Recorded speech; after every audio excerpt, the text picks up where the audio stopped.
Thank you, sir. Good morning and a very warm welcome to all the participants who have joined us for this 5-day virtual series for preparing for the IB exams. It is indeed a pleasure for me, CA Amruta Kulkarni, Vice Chairperson of the Pune branch of ICAI, to welcome you all on behalf of the entire organizing team here. We have with us CA Ravindran V, to guide us more on the business and general laws and the business and professional ethics today. Sir will be navigating this session to cover the various intricacies and the nitty-gritties involved while you all are preparing for these exams. Profile of sir is really very impressive, but to keep it short and sweet, because all have to hear more from him and not more from me, would like to introduce briefly. Sir was the chairperson of the Salem branch in the year 2017. He is insolvency professional, a registered valuer, has also cleared the independent director exams, and sir is a regular speaker, a prolific writer, and sir is regularly taking interviews on various leading channels, writes in the dailies for the benefit of the members at large. So without taking much of the time, I hand over this session to our faculty for the day and welcome him on behalf of the entire organizing team and the participants. Over to you, CA Ravindran, sir. Good morning, fellow friends. I'm very happy to be with you, and this is the first time I'm addressing the Pune branch as a faculty. And I traveled via Pune to Delhi, but I have not landed, even I have not touched the sand of Pune. But anyhow, I'm seeing the Pune members, and this insolvency professional course is going to be very interesting. And see, when you look into the syllabus, and I have been given a very tough subject, tough syllabus. See, I have to cover so many acts, but okay, it's all in the game. But anyhow, I'm very proud to be with Pune branch as a faculty, and definitely whenever I've got the chance to visit the Pune in person, I will definitely come, because as a faculty, but I will not come as a tourist. But I'm taking classes on bank audits, and almost I covered SARC branches of all the 34 branches, 32 branches I have covered as a faculty, and EARC I covered, NIRC also I covered. But this time I have got a very rare opportunity to present the paper to the Pune members. And I think I heard that all the Pune branch members are very knowledgeable and very experienced persons. Even one guy has cautioned me, you have to be very careful, because you are going to address the Pune branch. And you play the game very safely. Otherwise, if they question, then you will be caught. Okay, with this small introduction, and even before going to the presentation, I want to tell one thing. I have got a own bank audit YouTube channel. This is a free of cost. This will be useful to everyone. And this has got 167 videos on bank audits, FEMA, peer review, and everything. If anybody wants to benefit out of it, you just join, and it will be definitely useful. And even during the bank audit session, the entire SARC branch, chartered accountants, they referred my videos, and they have shown this to the students, because students are the real backbone of the audit, and I've got a lot of fans from it. Okay. With this small introduction, I want to start the presentation. And apart from this IP, there is one recent course introduced by our government, is social auditors. Social auditor is the recent examination that everyone has to clear. Even I cleared that. I have not included in my profile, but that I have already cleared. And even I am preparing MCQ on that point for that social auditor examination. That will also be available in YouTube soon. Okay. Today, I'm going to cover the important topics of that insolvency professional. So I want to start with one basic thing. They say that it is professional, business ethics or professional ethics. But whatever be the thing, I want to start with 6 commandments of everyone's life, which everyone has to follow, which will be useful not only to you personally, even to your profession also, even to your family also. So these 6 commandments, definitely you will get a change in your life. And if you follow, one thing is, the first commandment is, don't give loan out of loan borrowed. You please advise your clients, because you have to survive in the market as a practicing chartered accountant. If your client is trapped because of this, then you will definitely lose your practice. So the first commandment is, don't give loan out of loan borrowed. Second one is, don't put guarantee to anyone. Don't put guarantee to anyone. Third one is, you have to cultivate the habit of saying no. Sorry. Suppose if anybody comes and asks you money, you have to say sorry, no. Then fourth one is, don't get trapped by fancy. And fifth one is, respect others' time. And sixth one is, ignore your ego. If you follow this sixth thing, then you will be the winner. See, this is applicable for all categories. As a personal person also it is applicable, as a business people also it is applicable, professional people also it is applicable. Please convey this 6 commandments to everyone, because we have to run the show. One, and there are 4 items which everyone is doing it, whether knowingly or unknowingly. One is SWOT analysis: strength, weakness, opportunity, and threat. And second one is SAPE: survey, analysis, planning, action, evaluation. And third one is, one husband and 5 wives is our life. One husband and 5 wives is our life. It is nothing but how, what, when, where, why, whom. Then fourth one is, it's a 1 mark question in all the examination. PESTLE, P-E-S-T-L-E. You can take this. I can vouch you will get a 1 mark question in this. PESTLE. This is a 1 more question. It is there in the insolvency professional. It is there in the register valuation. It is there even in the independent director examination also. It is there in the social audit examination also. The word is PESTLE. That is nothing but political, economical, social, technological, legal, and environment.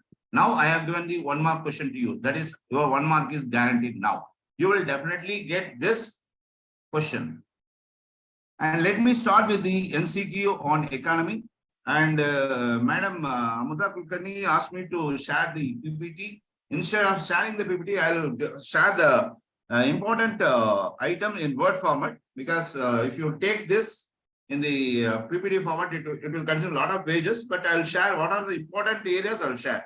Let me start with the MCQ on economy. And before going to the presentation, I want to tell one thing. I am not here to teach you the subject. I'm here only to share the knowledge, share the important points. Economy is an ocean. Economy is an ocean. You cannot cover in 2 hours. So, okay, let me start. I want to make a request to you. You please participate in and answering the question. You put everything in the chat box. Everything in the chat box. So you put the answer so that we will jointly participate in the presentation. Indian economy is said to be underdeveloped economy, undeveloped economy, developed economy, developing economy. You put your answer in the chat box. Yeah, Lakshman said D. Yeah. Okay. The answer is, it is a developing economy. Very good, very good. The opening is very good. Indian economy is said to be, because this is whatever questions I have stated here, almost it is covered in almost all the examination, in all the thing. Because I want to say one thing. I have cleared the insolvency examination in the 9th attempt only. So I have seen the 9 attempts papers. So from that I have prepared this question. Second question is, India's per capita income is very less as compared to developed countries. How to calculate the per capita income? How to calculate the per capita income? Average income earned per person in a given area, and in that area, total population, dividing total income by population size. What is it? No, you just see, in this you have to be very, very careful. Here I have given the 4 options. The option is A plus B, A plus C, B plus C. Fourth one is A plus B plus C. Fifth one is D. The answer, actually the answer is fourth one. That is all ABC. Based on that, you have to arrive at the per capita income. It is not C alone. C is also a part. C is also a part, but here I have covered all the three options. That is total income of a particular area, all the income together in a population, and in that area, what is the population size that we are divided. So the answer is all the three. Third one is, who is arriving at per capita national income in India? Ministry of Human Resources, Central Statistics Office, State Statistics Office, Ministry of Finance. This question you can find in the examination. This question you can find in the examination. The answer for the third question is, it is Central Statistics Office. It is Central Statistics Office. And fourth one, I am moving. What is national income? What is national income? This question even you can find in the valuation examination also. That is total value of all goods and services produced in a country within a specific period of time. Usually it is 1 year. Usually it is 1 year, because all the BCD or have been given to confuse you. So the actual is total final goods and services. All goods and services in a year it is produced. It's produced. So that is to be considered as the total national income. And economics is divided into two parts. They are national economics and international economics, Indian economics, domestic economics, macroeconomics and microeconomics, political economics and non-political economics. So the answer for the question is, it is macroeconomics and microeconomics. Normally, microeconomics concentrate per person, per individual. Macro, it concentrates as a whole. So this is the difference between macroeconomics and the microeconomics. And microeconomics is the study of dash economic behavior, whereas macroeconomics is the study of the economic behavior of dash. Tejas, you are correct. Lakshman sir, you are correct. Ravindran Singh, you are correct, sir. So everybody is correct. It is the B. That is, it studies the individual economic behavior, but for the country you have to, the country as well you have to study. Seventh one is microeconomics dash the decision made by the people and business with regard to, actually it is what's that? It is studies. Macroeconomics studies the decision, and macroeconomics also studies the national aggregates. So the answer for the question is 7C. 8. In microeconomics, the firm behaves according to dash, and whereas macroeconomics, the factors that lead to dash. Microeconomics, it studies what? It behaves according to, see, that in that picture you can easily come to the answer. In that picture given, it studies the inflation. Everything is according to the inflation. So in the picture you can see the answer for the question is D.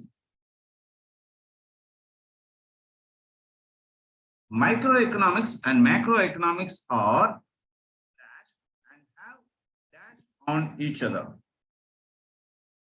See, microeconomics and macroeconomics are interdependent, and it has got influence on each other. Influence on each other. So for 9, the answer is C. For 9, the answer is C.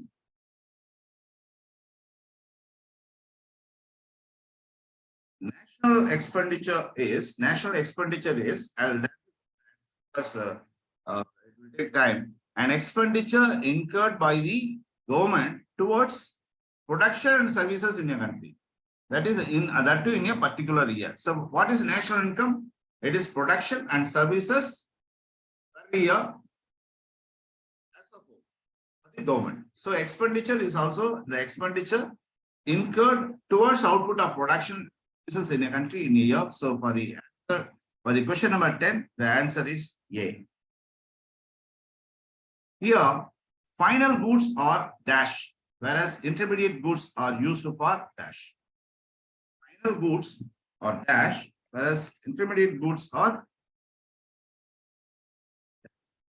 final goods. Yeah, it is B. It is B. Vikas sir, you are correct, and Amit, you are also correct, sir.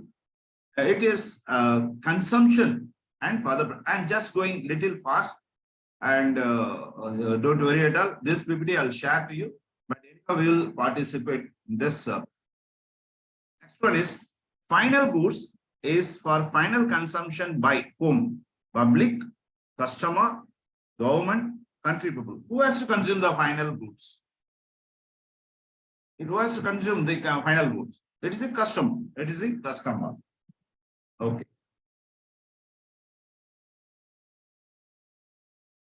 Integrated goods are final consumption. It is integrated goods is nothing but raw material. It has you have to use it for further production. You have to use it for further production. It is just integrated. See, final goods are ready for sale. So it has to be consumed by the public. It has to be sold. Intermediate goods are integrated goods are the raw material which are used for the further production. So the answer for the question 13 is it is B. Final goods are not to be resold, can be sold to anyone, to be consumed only after getting government permission, can be consumed only on direction issued by the government.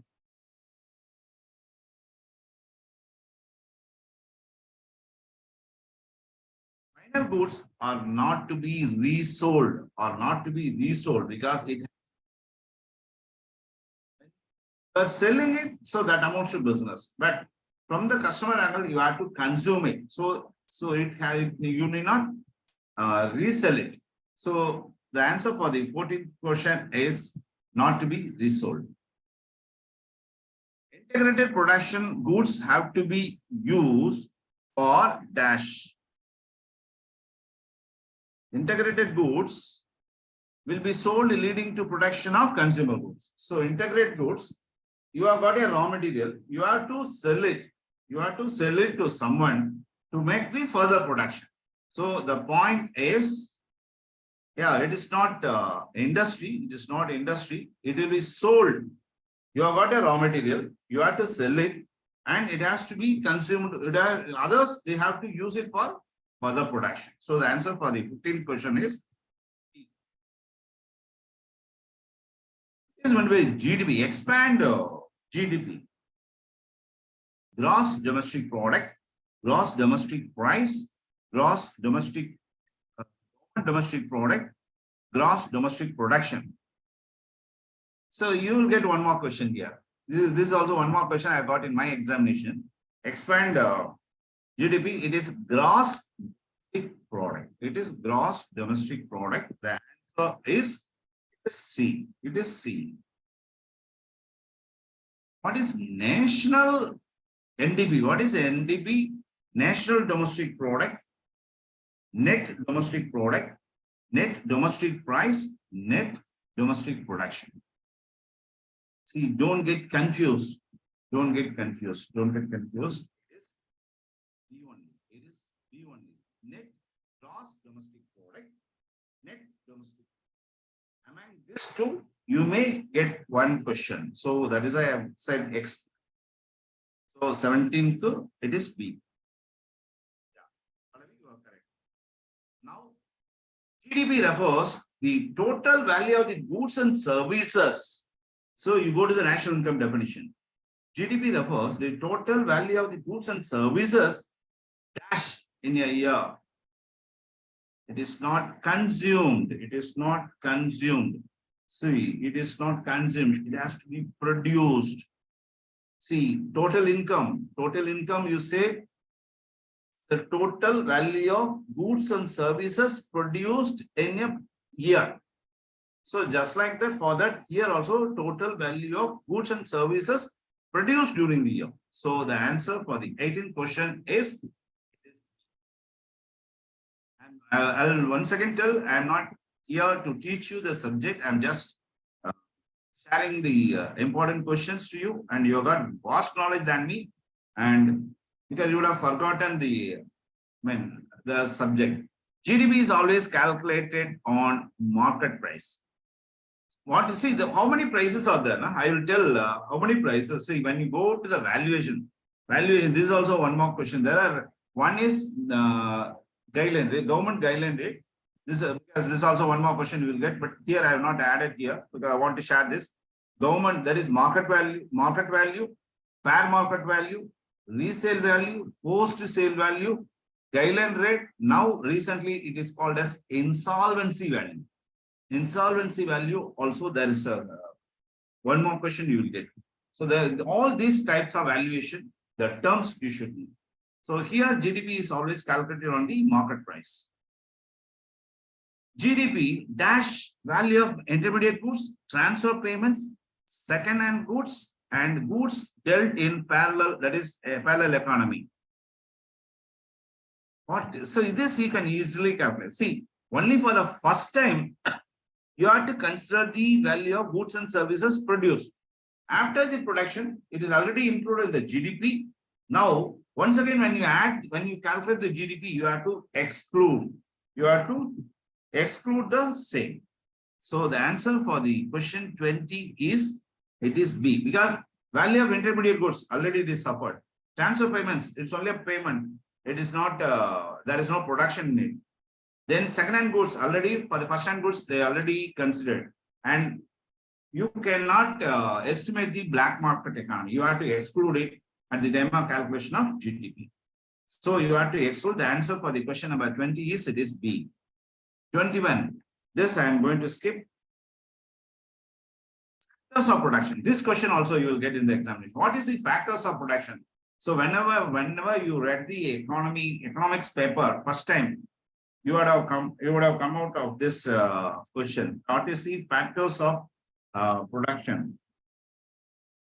Land, labor, capital, the entrepreneur. Land, labor, capital, the entrepreneur.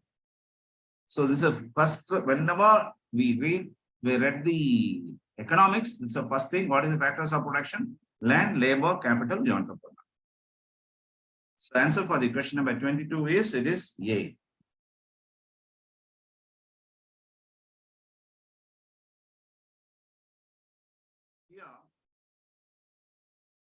Calculation of GDP at factor cost. See, normally here, in the market price, you have to exclude the indirect taxes, but if there is any subsidy that you have to add. So the answer for the question number 23 is C. Net domestic product is net domestic product. This question you may get the examination. This question get in the examination. That is net domestic product is D. GDP, you have to deduct the depreciation. You have to deduct the depreciation. So answer for the question number 24 is D. To consider a gross, now we are coming to GNP, gross national product. Gross nation. So far we have seen the GDP and NDP. Here now it is gross national product. It's a measure of money. It has got final goods and services. Goods and services,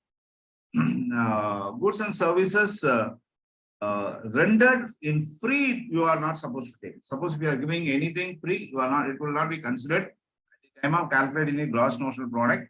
Already sold, that is sale and purchase of old goods, services, you need not consider. And payment made for social security, you are not supposed to include the same. And income earned through illegal activities, you have to exclude. So it's money and it's a final goods and services. Already it is suffered, you have to exclude it. And if it is, if you have got anything free, that will not be considered at the time of calculating the GNP. And income earned through illegal activities, it will not be considered because you have got no records for that illegal activities income. So you have to exclude it. And net domestic product, GNP, you know it, gross national product. Net national product is, what is net national product is again See, only for GNP, you can detect the indirect tax. Here it is GNP minus depreciation. Minus depreciation is the answer. So this you will get confusion. But anyhow, you go through the attachment, which I will send later. You will definitely go through it and refer the book. You will get the answer. Net national product is GNP minus depreciation. And national income is, what is this? This question also you will get in the examination. National income. What is national income? See, whatever you earn in India, that is domestic income. Whatever you earned outside India, because you are a resident, you are going outside, you are earning it. You are earning it. See, entire income of the people in a country, that means you are considering only the national, only the Indian income. And total income means total income, whatever you earned outside India, you are not supposed to deduct it. And domestic income means income earned, that is point number T, income earned in India, and money received outside India means the money may come in the form of loan, or it may come in the form of sale and everything. So D is also excluded. The answer for the question number 27 is B.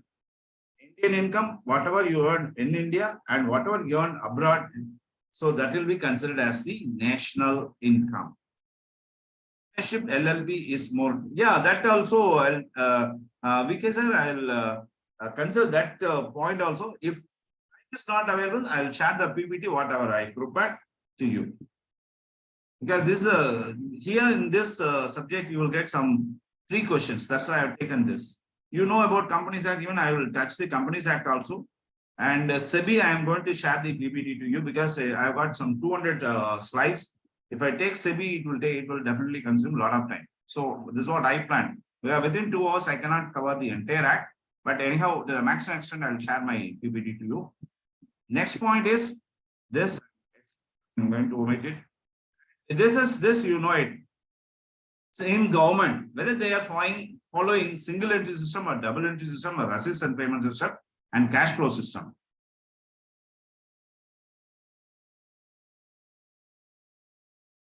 Is it double entry system? Sir, you just see the cooperative sector. It's also a part of government. Which system they are following? A single entry system. Because sir, you put single entry system. See, everything in India, whether it's a government or non-government, we have to follow only the double entry system. We have to follow only the double entry system.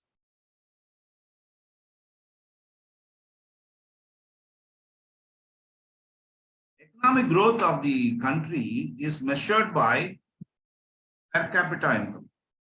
Economic growth of the country, normally they say that the per capita is this. So economic growth, they refer only the per capita. So per capita income is the answer for the question number 30. Inflation is, this is a very, very interesting question. This is a very, very interesting question, and you will definitely get any question of this type in the examination. Inflation is controlled by government. If cash is reduced, taxes, inflation will not be controlled. Direct taxes, it's a tax charged after earning the income. Expenditure has got no relevance to the control the inflation. So the answer for the question number 31 is indirect taxes. That is nothing but GST or central excise something. So if you reduce it, then automatically price will come. If you increase the indirect taxes, the price will go. So inflation, normally the government controls the inflation only by reducing the or increase the indirect taxes. If hoarding and black marketing are not controlled by government, it's a very interesting question. It's a very simple question. Hoarding and black marketing are not controlled by government, then what will happen? Okay, okay, prices will increase. Okay, that Lakshman sir, I do agree. Prices will increase. It increases the inflation because without anything recorded in the market, free quotes, then automatically price will go. But if the price go, That is a part of inflation. That is, price is part of inflation. So the answer for the question number 32 is B. Full form of what's that? SLR. Just said.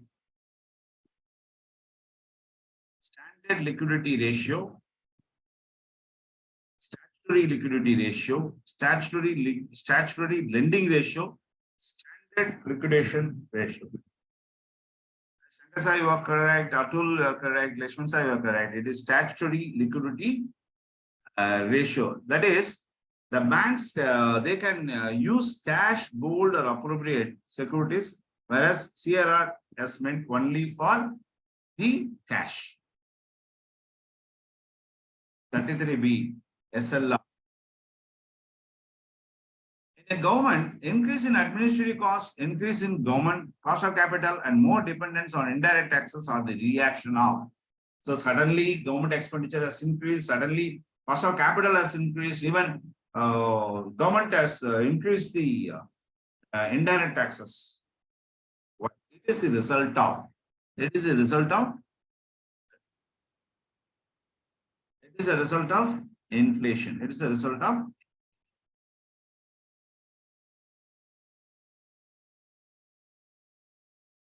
actually Baladevan sir, you participate in the chat box, and one request, you please put everything in the everyone category. Don't put only to the panelists. If you put it in the panelists, I know it, but the answer should be known to everyone.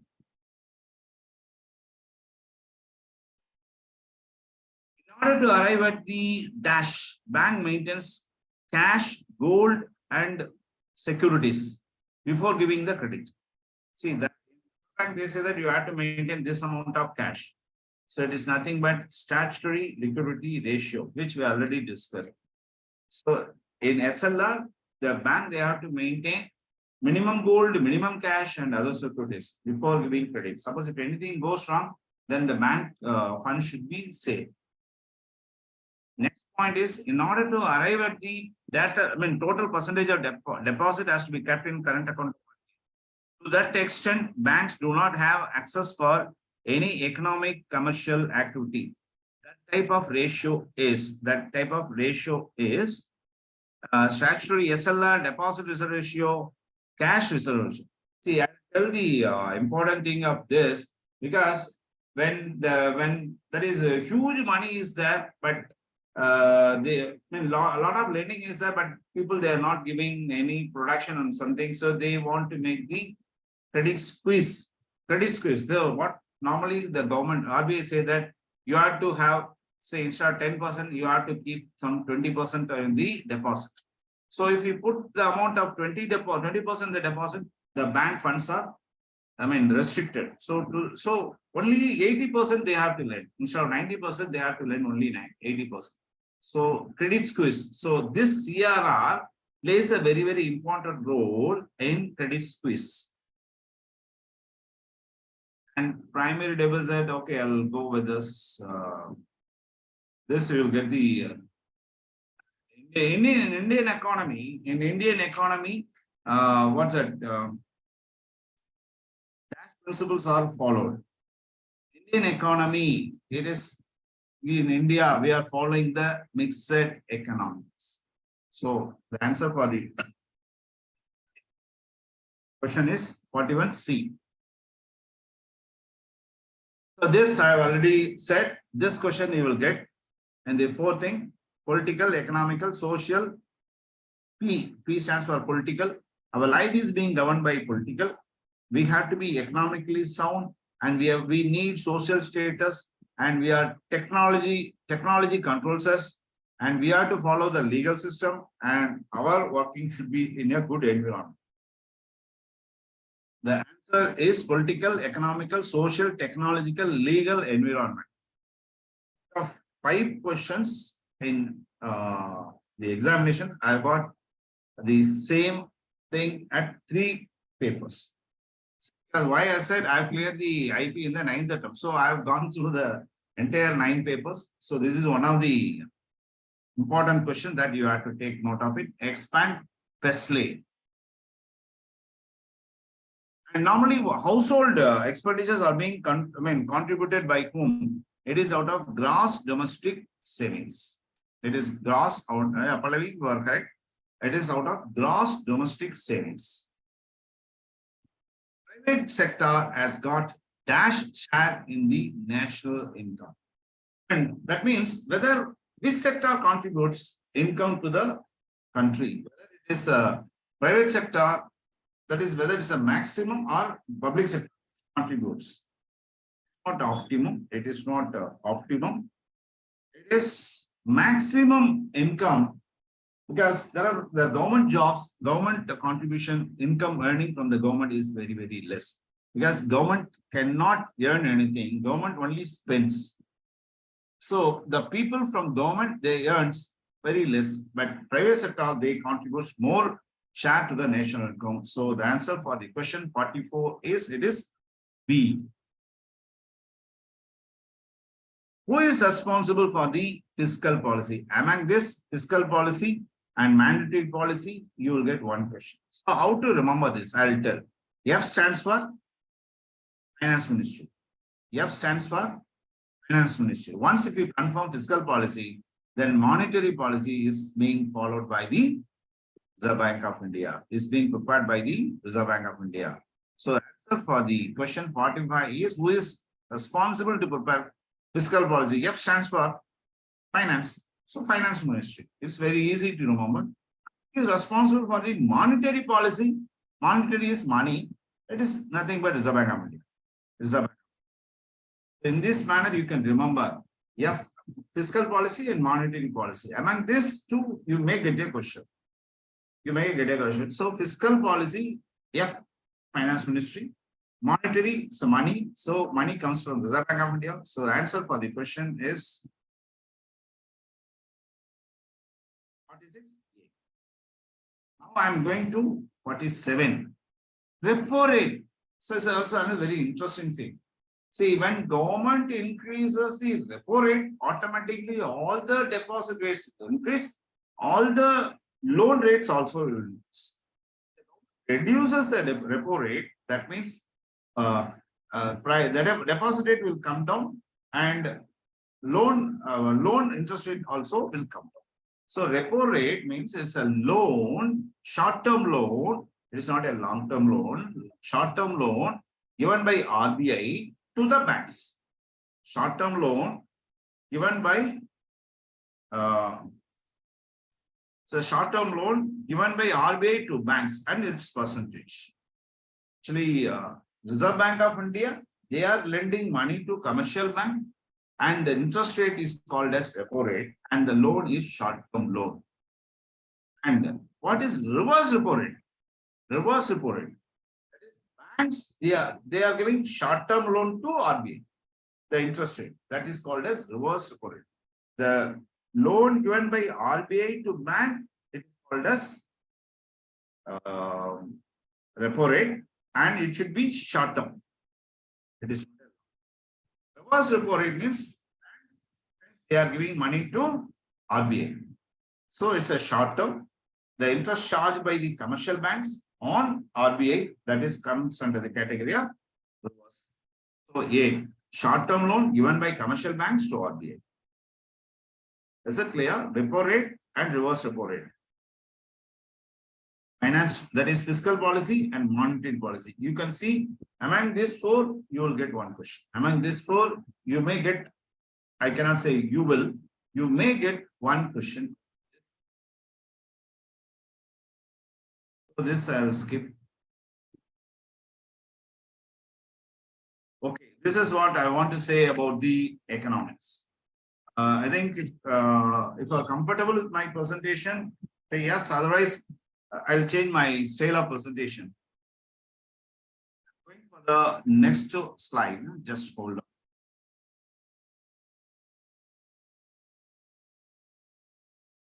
Within short time, it is only it's not possible now. Okay, now I am going for the finance and accounts. Finance and accounts. This is also another very interesting thing. This is your subject. This is your subject.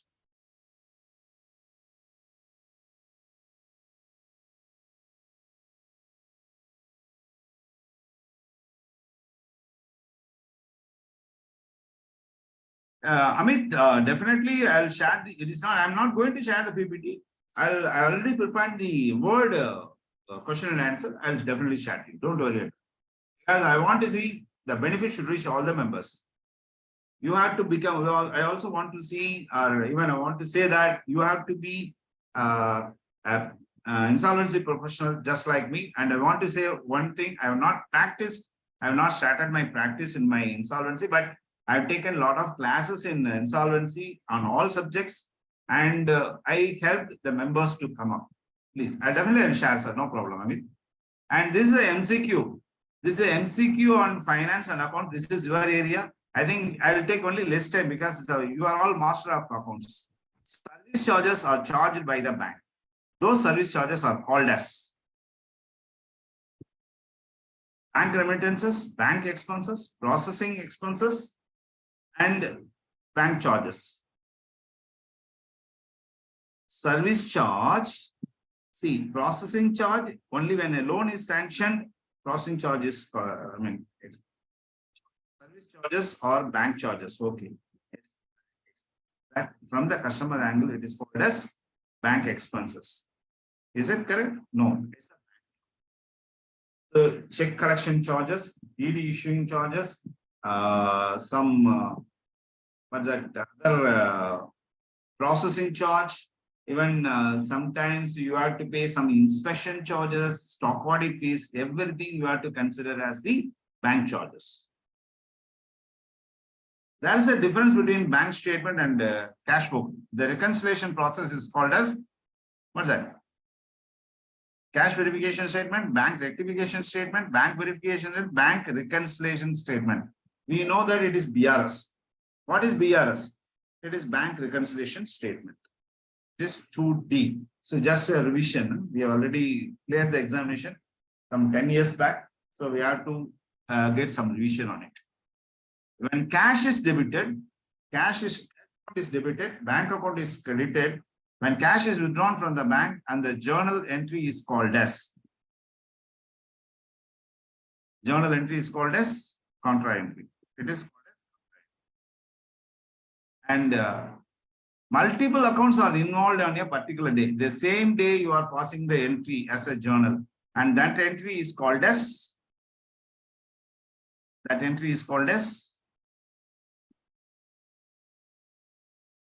it's a compound entry. It's a compound entry. It's not combined entry. It's a compound entry. Compound entry, you are following it. Chief cashier hands over petty cash to the petty cashier. The system of petty cash is cash maintenance is called as, petty cash maintenance is called as, yeah, Pallavi, you are correct. It is impressed system. It is impressed system. Just I am giving revision. I'm just make you to remember the old accounts. Now we are in practice. We are doing very good practice, but sometimes we would have forgotten the base rules. So discount received in cash will be entered in, discount received in cash will be entered in dash column in cash book. Dash column in cash book. Cash column, bank column, discount column. So it will be entered in the triple column of the cash book. It will be entered in the triple column of the cash book is classified as journal book, ledger book, cash book, asset book. You have to classify it as journal book, ledger book, asset book. Which one is correct? Ledgers, you are correct. It's a ledger book. It's a ledger book.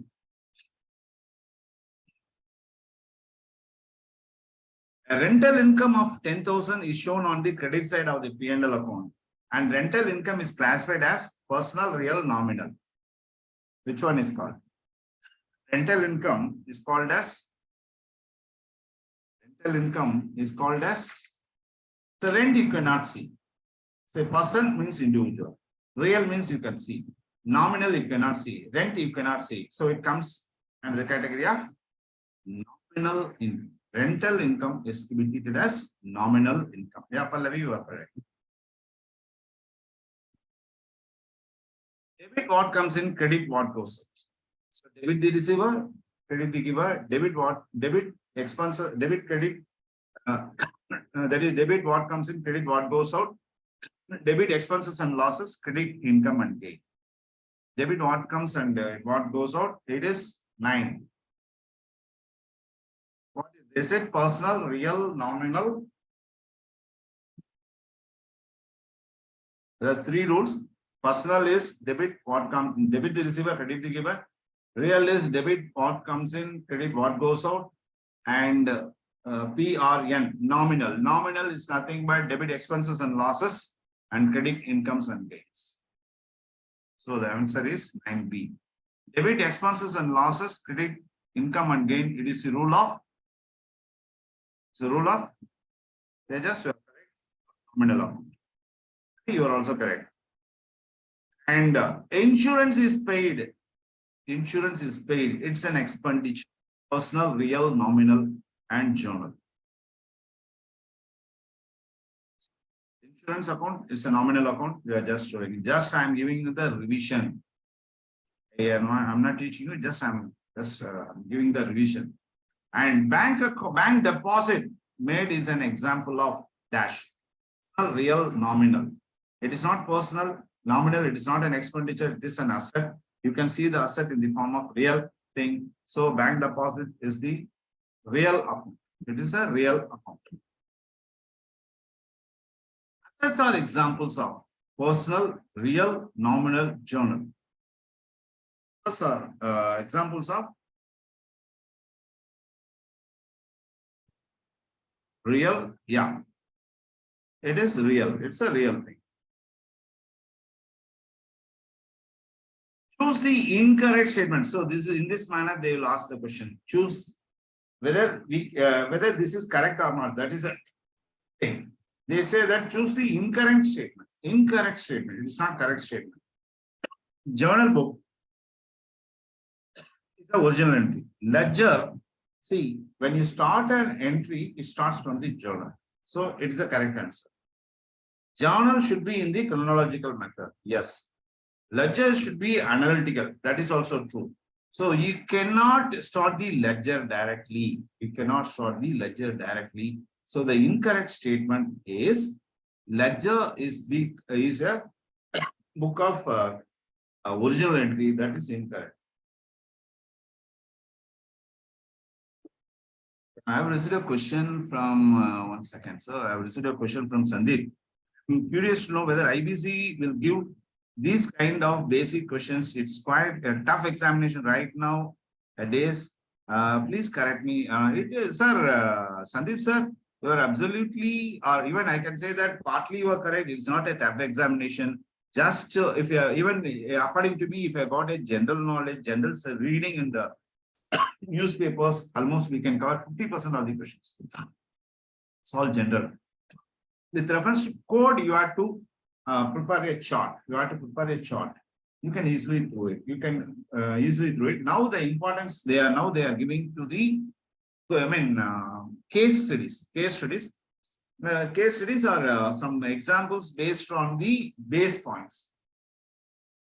So he has given only 66% consent, but others they say that you have to give the consent of 75%. Which one is correct? So unless until you know the basic code, you cannot give the practical issues. So please be thorough with it. It is not a very tough examination. Only thing is you have to concentrate minimum of 2 hours per day. You read only for some 20 days. You just read for 20 days and pre-packaged insolvent and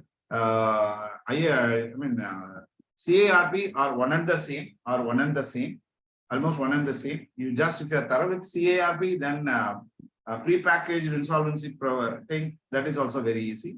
And anyhow, even you have cleared the CA examination, Sandeep sir. Sandeep sir, I think you have cleared the CA examination. So this examination is not very tough. So these questions I have spent a lot of time to prepare the MCQs. I have referred so many books, and that too you have to present. So this is only an example questions. Even in accounts and finance and accounts also you can get 1,000 questions. But anyhow, it's only involvement in the subject, but you just remove. You are clear the CA examination. You are clear the CA examination, IP, insolvency, valuation, and now the recent concept is social director examination, social auditor examination. So everything is easy. But when you clear the CA examination, everything is clear. I mean, easy. Sir. And if you want me to write the CA examination, I will definitely fail. Because once I clear the examination, I have forgotten the subject. Now going to the next question. A ledger has what folio? Page folio, ledger folio, journal folio, bank folio. A ledger has got journal folio. Journal has got ledger folio. Journal has got ledger folio. So answer is B. Next question is dash concept. Okay.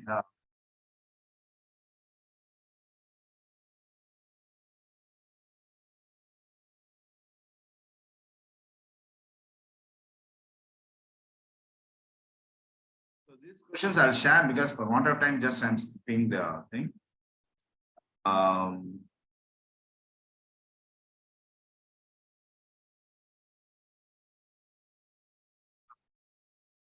25 dash set the international IFRS. Who sets the IFRS? Who sets the IFRS? Is it International Accounting Standards Board? SEBI, ICA has got no role because normally the standards have been set by ICA, but here with reference to international thing, International Accounting Standards Board, they are setting the standards for IFRS.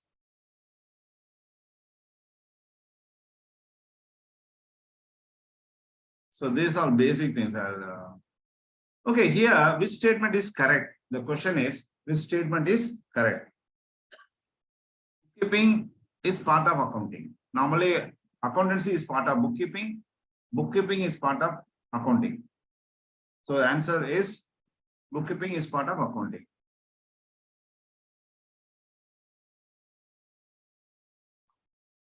Yeah, I'm coming to the direct quote and indirect quote. This you can. What is when we are that is rupee, that is foreign currency is constant. Foreign currency is constant. Rupee is fluctuating. Foreign currency is constant. Rupee is fluctuating. That is called as direct quote. Rupee, foreign currency constant, rupee is fluctuating. For $1, you have to pay 80 rupees. For $1, you have to pay 75 rupees. So dollar is constant, rupee is fluctuating. This is called as direct quote. Indirect quote, rupee is constant, foreign currencies are fluctuating. So that is called as indirect quote. Indirect quote you can get from the UK. Other than UK, all the countries, they follow the direct quote. This is the concept. So here for 30th, the answer is direct quote. Indirect quote, rupee is constant, foreign currency is fluctuating. So it is called as indirect quote.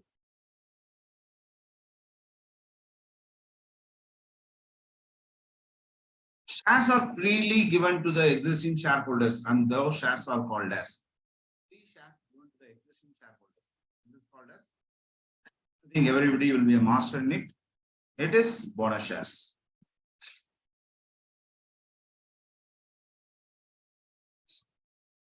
So this I'll skip because when I touch the Act, I'll cover all these points.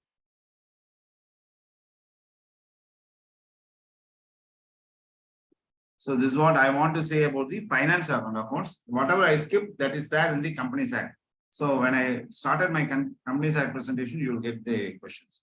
So now I am moving to the next part of the thing. Financial markets. I'm going to start with the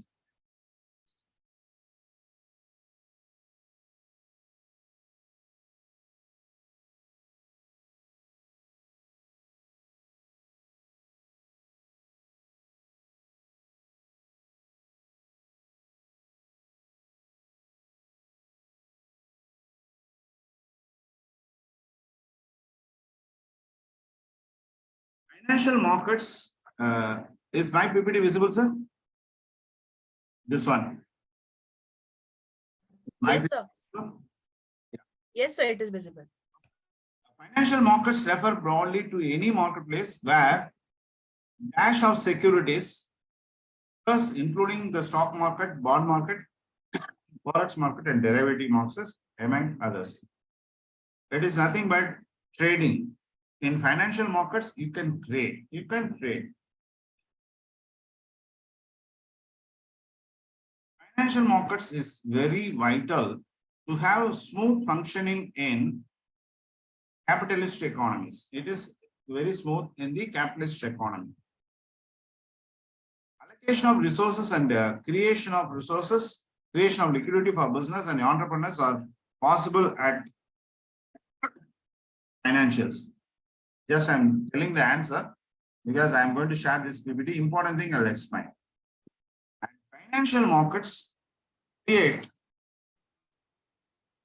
cash products, that is nothing but securities product that provide a return for those who have excess funds invested and make these funds available to those who need additional money. So the answer for the fourth question is it is securities.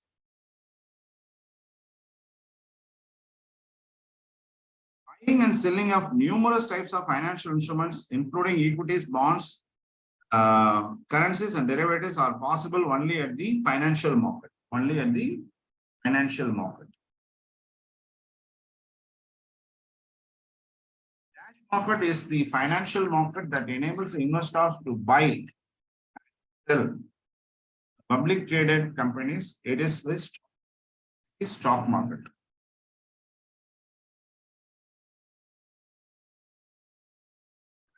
Of the securities traded in the financial statements, markets may not necessarily reflect their true intrinsic value. Intrinsic value.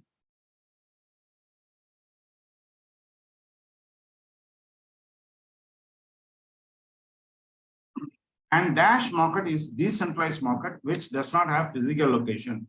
See, in OTC, the answer is OTC. In open trade counter, it is nothing but does not got direct physical location, and trading is conducted electronically, but it's a trade between two parties. That is without any broker, if any transaction is involved, that comes under the category of OTC, that is over the counter.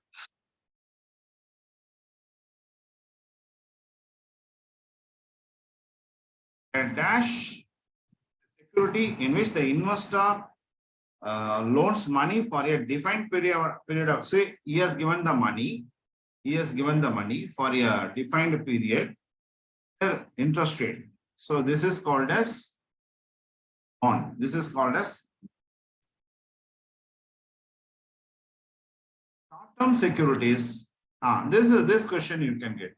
Short-term securities that is less than 1 year, it is called as, and products are highly secured and with low interest rates and are dealt in short-term securities.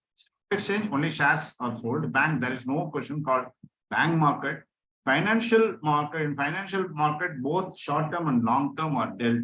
So only the money market, in money market, short-term funds are traded. So the answer for the question number 10 is, it is money market.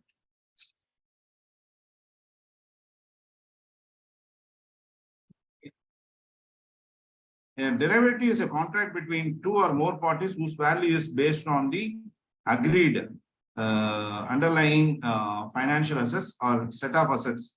So here I've given the answer itself in the question. So two or more parties have to participate in the derivative contract.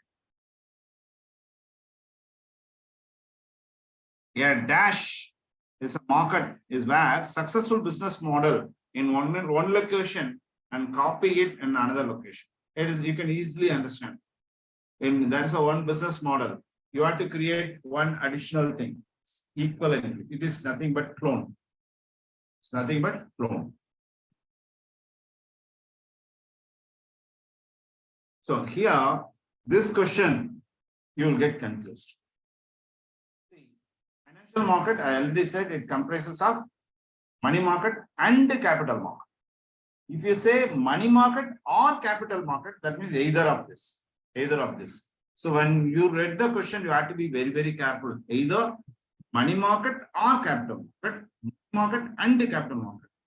C and D are one and the same, but the word is R. So you have to be very, very careful when you read the exam, when you read the question. So money market and capital market. Capital market in India comprises of primary market, secondary market, primary and secondary market, primary or secondary market. Capital market. So primary, that is first time when you are issuing the shares. Secondary is trading. So it is primary and the secondary market is part of the capital market. So answer for the question is C.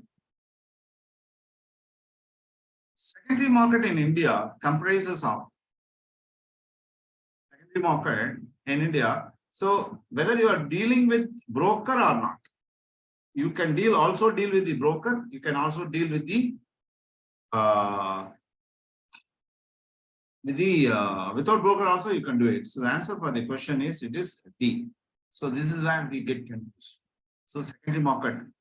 So normally they say that it's only a stock market. The counter in stock market, you have to pay the brokerage.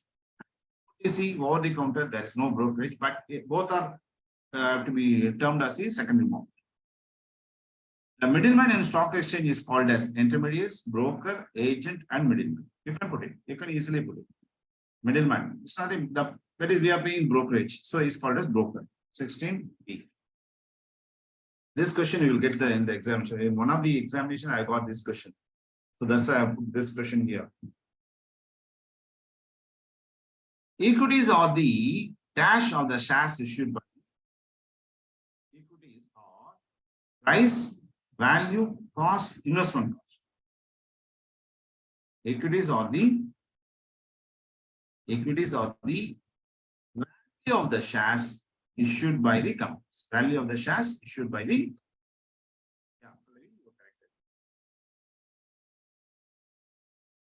A company can raise its capital through cash by way of issue of shares and debentures.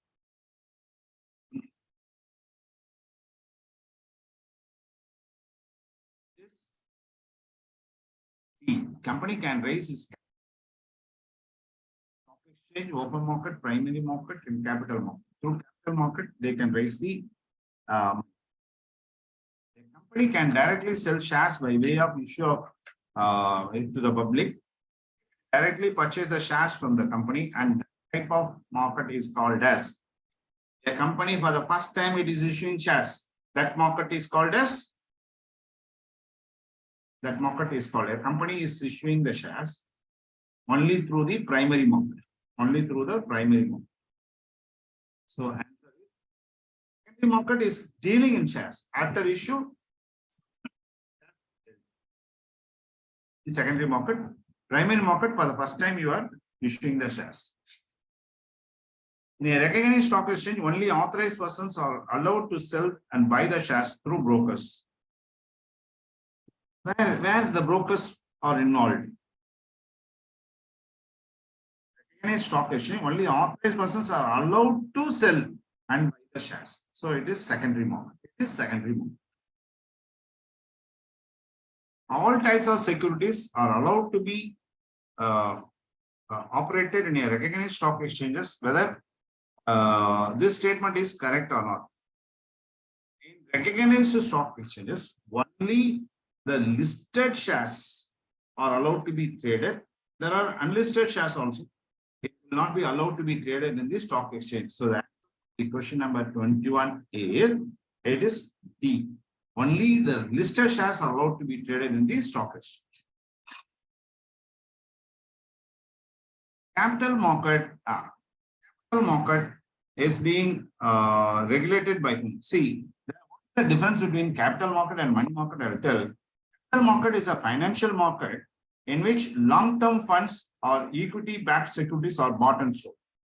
Long-term, you have to deal in the capital market of debt equities. Money market means short-term, that is trading in very short-term debt investments or mutual funds. The banks allow their customers to open the money market accounts. So here capital market is being regulated by whom? That is, capital market is regulated by recognized stock exchanges. Recognized stock exchanges have been created, controlled by SEBI. Central government gives power to SEBI to regulate the capital market. Ministry of Corporate Affairs, as that is, all the companies, they have to register under the Ministry of Corporate Affairs. So capital market is being regulated by SEBI. Capital market deals in, I already said, is it short term, long term, short term or long term, and short term and long term. You can put it. Capital market deals in long term funds. Long term funds. Money market deals in short term funds. Money market deals in, is we put capital market long term and money market deals in short term.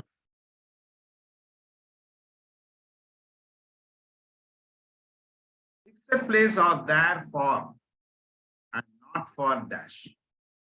Fixed places are there for capital market, not there for the money market. So money market, even unrecognized are also there. So the answer for the question is, it is capital market, SEBI is there. But regarding money market, it's a short-term funds. Even you can give the money, I can give the money. So we have got no fixed place. But in fixed place is there in the capital market, whereas it is not there in the term money market refers to cash name given to all institutions which are dealing in short-term funds. So all A, B, C, D, everything, we have to collect it, and that name is called, a collective term is called as money market. Indian money market comprised of, already said in my earlier thing, Indian money market comprised of organized sector and unorganized sector. Organized sector, you have got a exchange, and unorganized sector, private money lenders are there. So unorganized sector is there. So the Indian money market comprised of organized sector and unorganized sector. Capital market deals in long-term funds. Money market deals in short-term funds. In money market, there are two sectors. One is organized sector and unorganized sector. Indian money market, unorganized sectors are controlled by whom? Money market is being controlled by RBI. It's an Indian money market. Capital market is controlled by SEBI, regulated by SEBI. Money market is being controlled by RBI, Reserve Bank of India. In Indian money market, unorganized sectors are being regulated by whom? Ministry of Finance, no one else, central government, RBI. Who controls? No one else is there to control the unorganized sector. If I am giving money, no one is there to control me. If you are giving money, no one is there. But on the organized sector, RBI controls everything. Foreign exchange. So super question. Here after the session will be interesting areas are there. Foreign exchange are being regulated by whom? Indian economy is a capitalist economy, a socialist economy, a hybrid economy. It's a mixed economy. We can say it's a mixed economy. Indian economy is a mixed economy. And foreign exchange market are being regulated by whom? See, I'll tell the thing. Central government passes FEMA.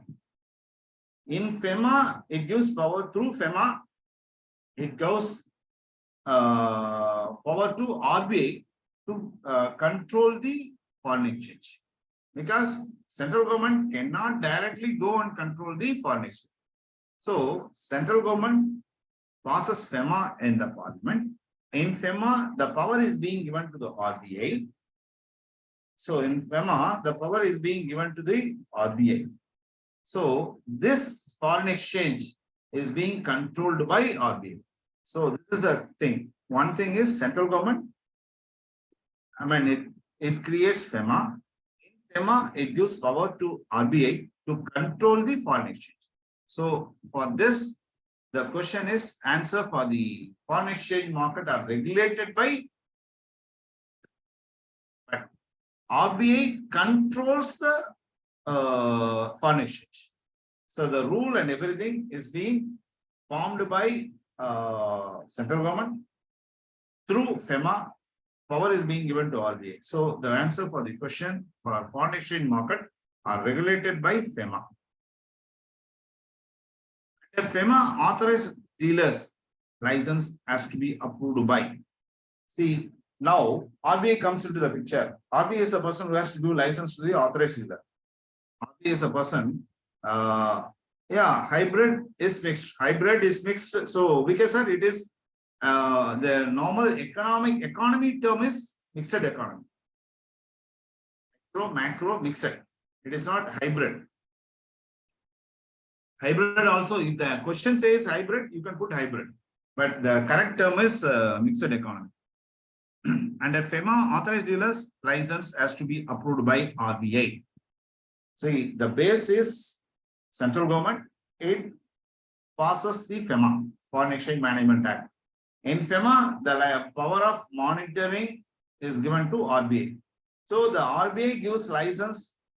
RBI cannot go and directly deal with the foreign exchange.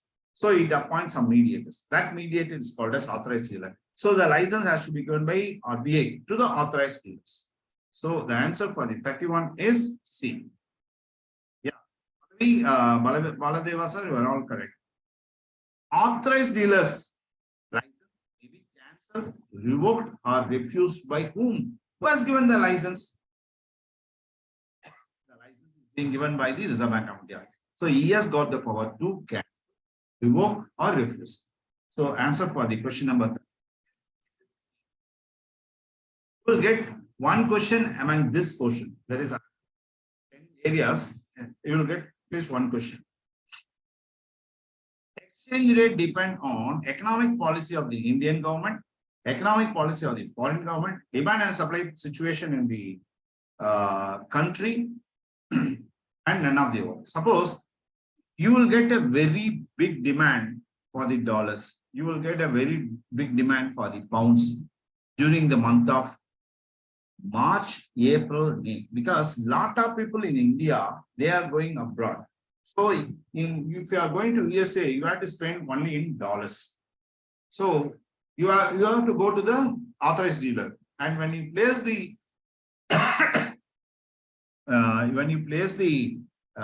order, they say that sir, dollar rates are high because there's a rare, the supply portion of dollar is very less, but there's a huge demand.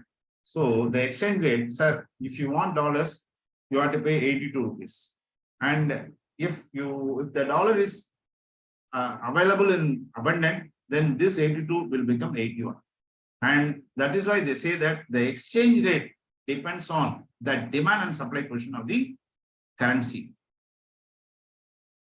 Exchange rate depends on the demand and supply portion of the. In FEMA 1999, DAS has put to make the rules. Who has created that? The act has been created by the central government.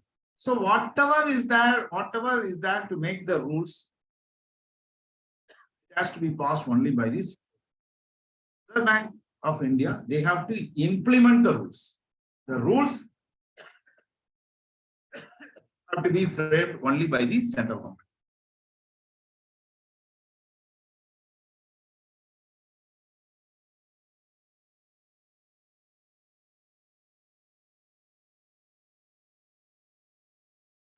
Here, this is also another interesting area, wherein we are issuing 15 CA, 15 CB certificate. This is also one of the practice area. Under liberalized remittance scheme, under LRS, this is called as LRS, liberalized remittance scheme.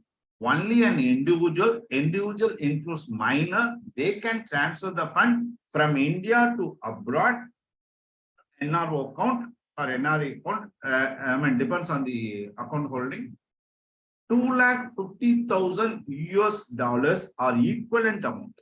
2,50,000 US dollars per financial year per account. See, you have to remember this. 2,50,000 US dollars are equivalent. Suppose if you want to transfer the pounds, they convert this money into dollars. 2,50,000 US dollars per account per financial year. You can do any number of transactions up to this. So if we want to transfer the money more than 2,50,000 rupees, is it possible? Yes, it is possible, because you can transfer the money from India to abroad without getting RBI permission. You can the amount is restricted to 2,50,000 US dollars. Suppose if you want to transfer more than 2,50,000, you have to get the RBI permission and you can do it. Recently, I got a very big case. So daily, I mean, they are transferring around, say they create so many accounts so that this 2,50,000, they saw that the amount has not exceeded, but they transfer the amount. So this is also a tax, just like tax planning. They are planning fund planning. They've done this, but even this case has been taken out by the Economic Offence Wing, Police, Tamil Nadu Police. And this point I have pointed out, sir, you have to transfer only 2,50,000 US dollars. And if you transfer more than 2,50,000 US dollars, you have to get the RBI permission. But the scapegoat is the chartered accountant who has issued the 15CA, 15CB certificate. Because he has not considered this 2,50,000 US dollars. They say that today I'm transferring $1 lakh. He has issued 15CA, 15CB. Then tomorrow, yes, they are transferring $1,25,000. So it's when you add together in the financial year, the limit should not exceed the 2,50,000. Now it's the RBI also has issued notice to the chartered accountant why you have issued this type of certificate to a particular person, because if you consider, then you would have you would have refused to do it. And the bank, RBI has also issued the notice to the bank because they violated the FEMA. Because when you add the amount transfer, it runs into some $1 crore they have transferred. Instead of 2,50,000 US dollars, they transfer 1 crore US dollars. So you have to be careful when you sign this. So this is called as liberalized remittance scheme. It is 2,50,000 US dollars per financial year per account. Per financial year per account. Why I am saying it is per account? Because in my case, it's a joint account. Mother and son, they've got it's a case study. That's why I'm just telling the thing, because in the examination, you may get this study. It's a per account. As mother and son, they've got a share. And mother has transferred the money, say to the extent of 2 lakhs. And son, he wants to transfer $1 lakh. The bank said, no, it is a per account transaction. Because it exceeds 2,50,000 US dollars, you go and get the RBI permission, then only we will transfer them. So this point you have to remember. So the answer is B. Answer is B. Any doubt with reference to LRS, will you please put it in the chat box? I'll explain. Because this is going to be one of the case study, that you can get the examination, get in the examination. Dash cannot directly handle the foreign exchange, but deal through Dash. RBI is the person who controls the forex. They cannot go and directly controls they cannot directly deal with the foreign exchange. So it has to be dealt through authorized dealers. So the answer for the question 36 is it is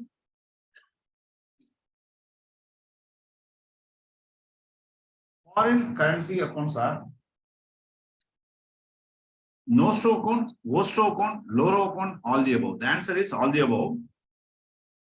The no-show account is nothing but the account opened by Indian banks at foreign country. That is called as no-show. Worst-show account is the account opened by foreign banks in India. That is called as worst-show account. Low-row account is This bank is not having any Indian banks. They are not having the account with the other banks, with the other country banks. So they are referring one account. They are referring one account at UK, and he's having the account at Switzerland. This party say that they link that UK account, and by referring UK account and Switzerland account, if the transaction has been taken place, that type of transaction is called as LORO account. So foreign currency accounts are called as no-show account, WOSHO account, LORO account, and all the above. Dash account is maintained by any bank in India. In abroad, it is called as no-show. Dash account is opened by foreign bank in India. It is called as WOSHO. No-show account is applicable for what? Indian banks. They want to collect the export process. They are selling bills for collection. Their money has come into the no-show account at the foreign bank, and it deals only with the export process. So answer is 40B. Other than Dash, no one is permitted to open no-show account. Who has to open the no-show account in foreign banks? In this question, government, finance ministry, RBI, bank. So other than the bank, no one is permitted to open the no-show account. But when you go to the circular, it says that the bank or any other approved agency approved by RBI, they can open the no-show account. But here in the question, it is only a bank. That's why I'm given the answer D. Along with the bank or any other person approved by RBI, they can open the no-show. No-show account has to be maintained in no-show. You have to open the no-show account in the foreign country. Which type of account, which type of currency you have to maintain? Can you maintain the money in that account in Indian rupee? Which is the correct answer? No? When you're opening no-show account in foreign currency, you have to open the currency amount is, suppose we are going to UK, you have to open the account in pounds. If you are going to Switzerland, and if you want to open a no-show account, you have to say it is in Swiss francs. So go to US, you have to open the account only in dollars. So this is that country's currency. Suppose we are going to US, open the dollar. Go to UK, you open in pounds. So the answer for the first 42 is that country's currency. Any debt in India cannot be settled in foreign. So you have got a loan from the bank. Can you settle the money in foreign currency? You have to settle the money only in Indian rupee. You cannot settle the money in foreign currency. So this is the thing, this concept. And but even when the money comes into India, it comes in dollars, but the bank, they converts into Indian rupee, then only they are giving credit to the loan account. In case of packing credit loan. Packing credit loan should be closed only out of export process. They are sending the bill for collection. Bank in dollars, the authorized dealers, they convert that dollars into Indian rupee, and they have given credit to the account. They are given credit to the account. So that is called as in foreign currency, you cannot settle the debts. Government securities is divided into treasury bills and bonds. Treasury bills are raised for the purpose of short term. Treasury bills, through treasury bills, you can raise short-term funds. Bonds are issued, or when bonds, say, treasury bills short-term, bonds, simple. Treasury bills for short-term, and bonds are for the long-term. Underwriters are appointed at the time of when the underwriters have been appointed. Issue of IPO in the primary market, trading in shares in secondary market, incorporation, commencement of business, preparing prospectus. So 47A. So issue of IPO in the only at the time of IPO, underwriters are appointed. Mr. A comes into India, he is allowed to carry. A comes into India, see, there is a currency declaration form, CDF. CDF is there. Suppose whenever you are going abroad, no problem. Whenever you are coming into India, even in the flight itself, they are giving some currency declaration form. You have to fill it, provided if the limit exceeds the $5,000. $5,000. Whenever you are coming into India, you can carry up to $5,000 US. If it exceeds, then you have to give the declaration form. You can carry anything. Even beyond that also you can carry. Even you can carry $20,000 US. But when the limit exceeds $5,000 US, you have to give the currency declaration. Mr. He wants to go to UK. How much money he has to carry? From India to abroad, he can carry only to the extent of $3,000 without giving CDL. Up to 3,000, it's not 300, it's 3,000.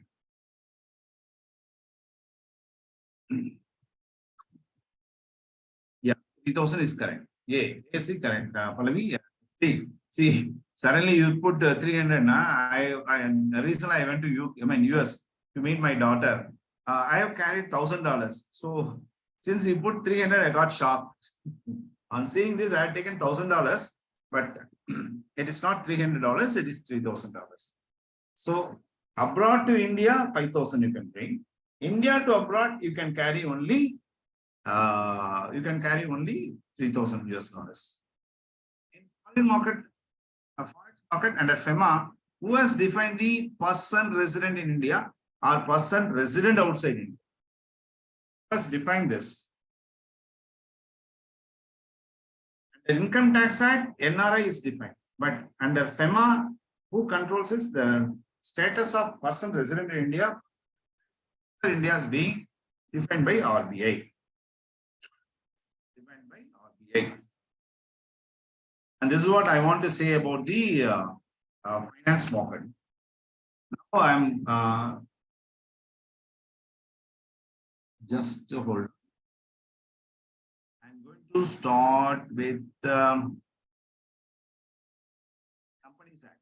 Some important points of Companies Act.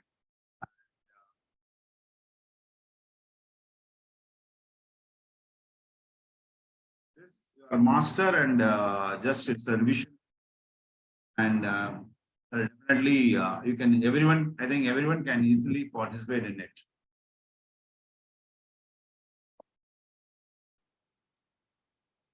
A public company can issue its securities in the form of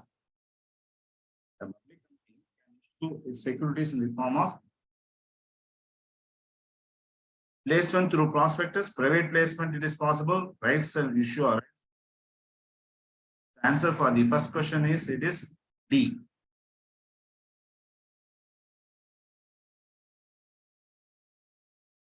The types of prospectus includes shelf prospectus, red herring prospectus, abridged prospectus, statement in lieu of prospectus, all the above.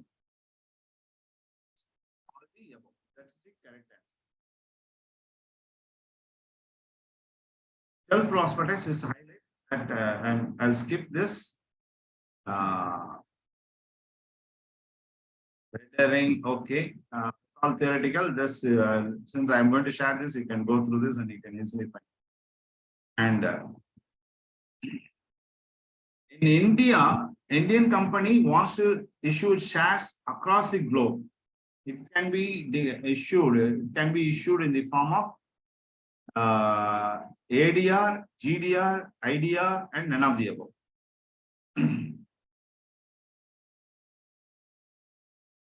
It is GDR. It is GDR, deposit receipt. See, Indian company, they want to issue it. So that is called as area. They want to issue the deposit receipt globally. This is the category of GDR, global deposit receipt. What are the kinds of share capital? Debentures and equity capital, bonds and preference capital, debenture and bonds, equity capital and preference capital. What are the kinds of share capital? I think everyone knew this.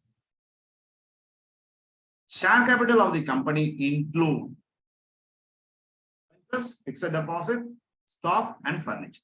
Share capital include, Sandeep, you said C, that is stock. And Pallavi, you said share capital never include debentures. It is stock. It is stock. Yeah. Can an equity capital be issued with the differential voting right? Can an equity capital be issued with differential voting right?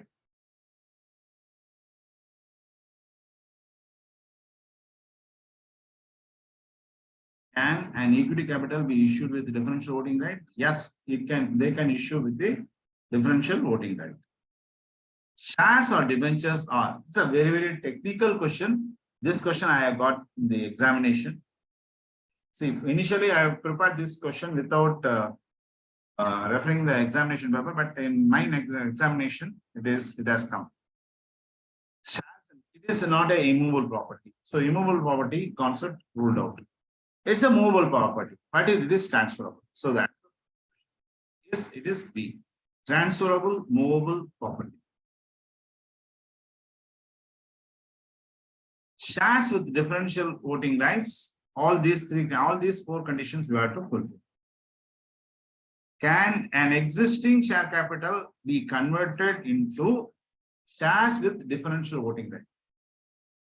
Existing share capital can be existing share capital, you cannot convert into differential voting. When you want to issue differential voting right shares, you have to issue fresh one. In fresh shares, you can do it. B is the answer. Who has to sign? This question you can get in the examination. Who has to sign the physical share certificate to be issued under the common seal? 2 directors or 1 director and company secretary, if the company secretary is appointed, general manager, A or B. So answer is Sandeep sir, you are correct. Pallavi, you are also correct. It is A or B. Either of 2 directors or 1 director plus company secretary. 2 depositories in India, NSDL, CDSL, RBI central government, NSDL and RBI, CDSL and CG. That is NSDL and CDSL. So NSDL is National Securities Depository Limited. CDSL is Depository Services India Limited. And equity shareholders have voting right in every resolution of the company. Right in every resolution of the company. Suppose if they are participating in the preference shareholders meeting, can the equity shareholders has got the right to participate in the preference shareholders meeting also? So this is the confusion you have. Equity shareholders, they are the owners, they are the boss, they can participate in everyone's meeting. So it is yes, they can participate. They can participate. So this type of confusion you will get in the examination. Preference shareholders have not been paid dividend for 2 years. If the preference shareholders have not paid any dividend for 2 years, they are entitled to participate in the every resolution of the company. Yes, they are entitled to participate in the every resolution of the company. Yes, they can participate. Provided if the preference dividends have not been paid 2 years, last 2 years. A company issued its shares with a discount. A company issue shares with a discount. This is a basic question. A company issue shares with a discount. You cannot issue shares with a discount except for sweat equity shares. 11th C. Sweat equity shares have been issued to whom? Board of directors, shareholders, employees, government. Sweat equity shares have been issued to whom?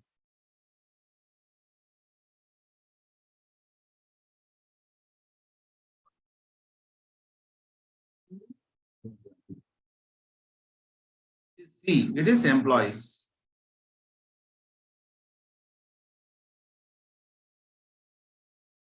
A company can issue shares with a discount too. See, it can issue shares, issue of shares with discount except sweat equity shares is it's void. So a company issues shares with the discount to employees. Yes, employees, all sweat equity shares are to be issued to the employees. So they are entitled to get the shares in discount. Answer for 13 is B.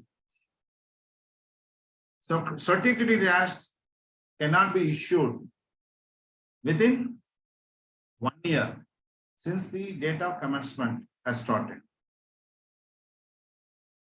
But recently, in startup company, even before the 1 year also, you can issue the sweat equity shares. Here the question says it's only sweat equity shares in general. So in general, so at the time of start issue the sweat equity shares immediately.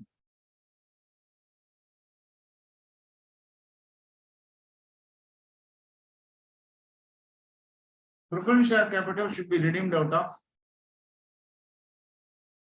share capital should be redeemed out of equity capital, profits, loans, directors. Redeemed only out of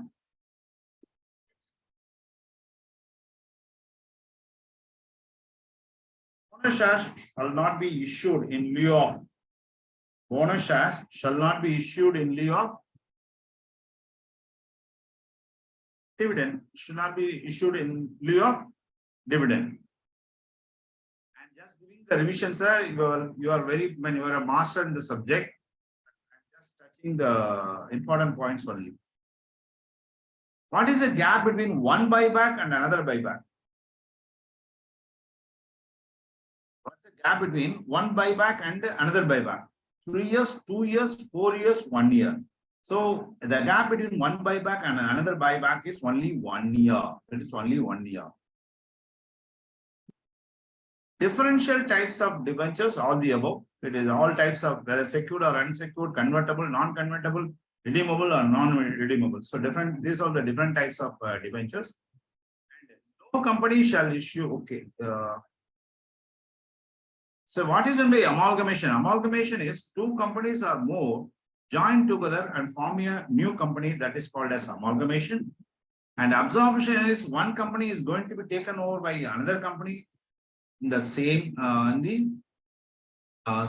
the same time. Reconstruction, there are two types of reconstruction. One is external and internal. And external reconstruction is one company is wound up and another company is formed with a different name. Internal is there is no company wound up, but only assets and liabilities have been restructured with the consent of all the shareholders. This can be done, internal reconstruction can be done only in case of loss. As per accounting standard, all amalgamations are called as merger. All amalgamation, absorption, reconstruction, accounting treatment are one and the same as amalgamation. Merger and purchase. There are 5 conditions. So this condition you will get in the examination as a practical case.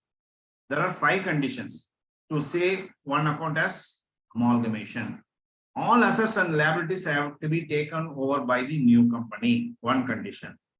And book value of the company has to be transferred and not the resale value, revalue. Purchase consideration has to be given only in the form of equity shares. At least 90% of the shareholders, they have to continue in the new company. Nature of the same type of business have to be continued in the new company. If there is any one condition fail, then it is called as purchase of company. These 5 conditions you have to just here. If you understand this, you will get an practical case in the examination, because they say that they say that all conditions of 1 and 4 are fulfilled, and they say that they initially had a furniture business. Now they have added Apart from furniture, they have added real estate business. So it is nothing but purchase of the company. It is not an amalgamation of the company or merger of the company. Amalgamation includes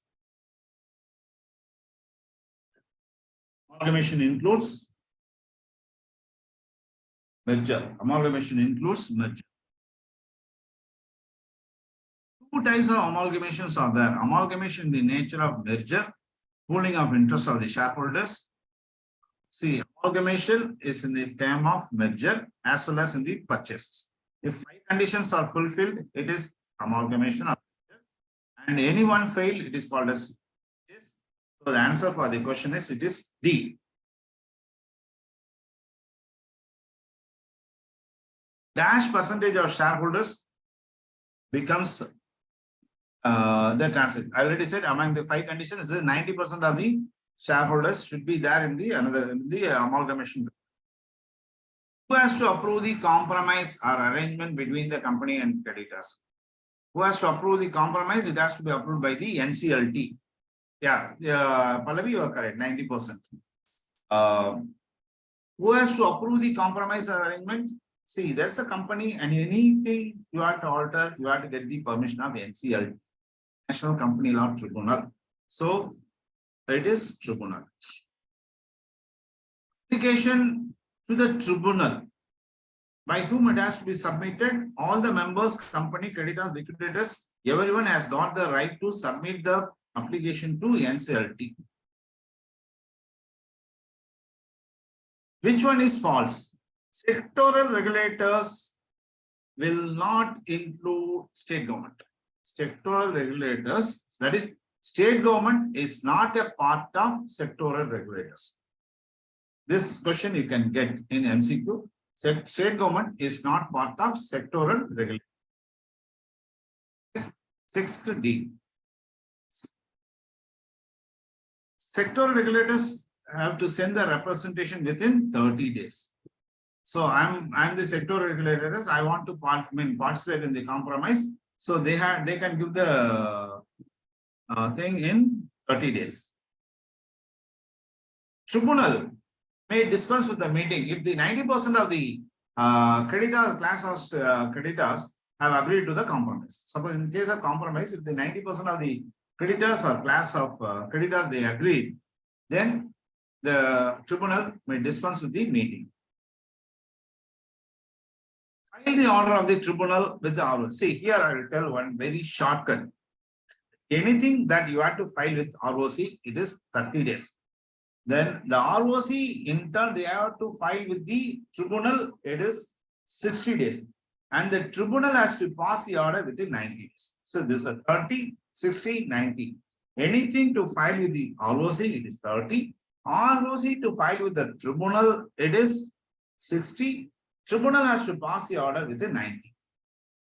ROC, tribunal, filing, that is, you are there, filing within 30 days. Tribunal, that is, ROC has to give the filing to tribunal within 60 days. Then tribunal has to pass the order with the thing, it is 90 days. So this is a shortcut thing that you have to remember. So here it is B. Buyback of securities are allowed under the compromise or arrangement. During the buyback, compromise or arrangement, can a buyback of securities allowed? No, it cannot be allowed. What is the appointed date? So this is a very, very interesting thing. The date mentioned in the order, this is called as appointed date. So this plays a very, very vital role in the what's that? In the Surface Act. In this Surface Act, within 60 days of the receipt of the order, that is section 13.2 of Surface, that is important.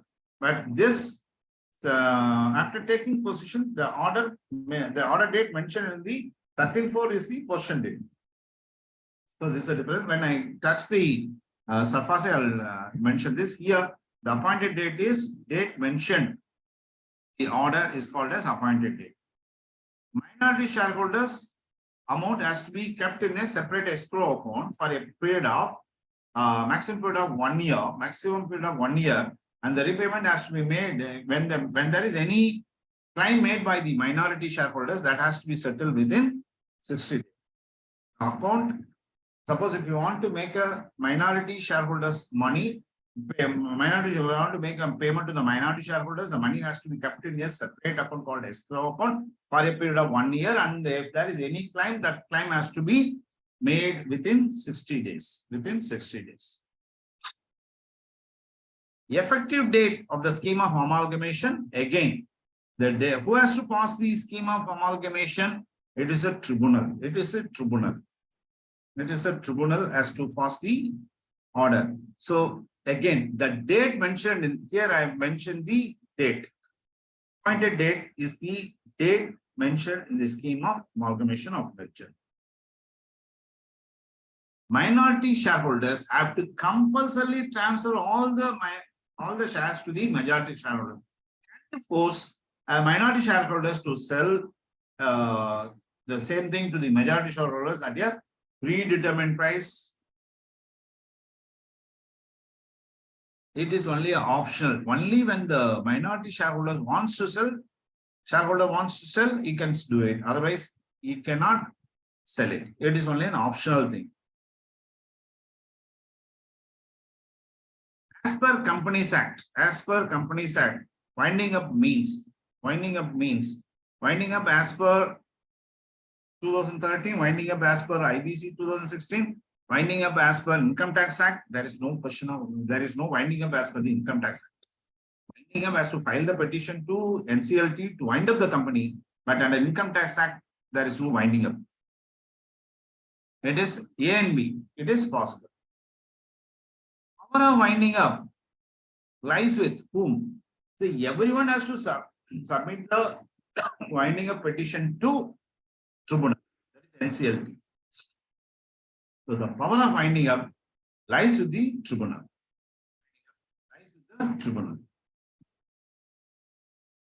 So all these are applicable. That is what are the reasons these five points are applicable. The following persons are eligible to present the application for winding up before tribunal: company, any contributories, registrar, or any person authorized by central government.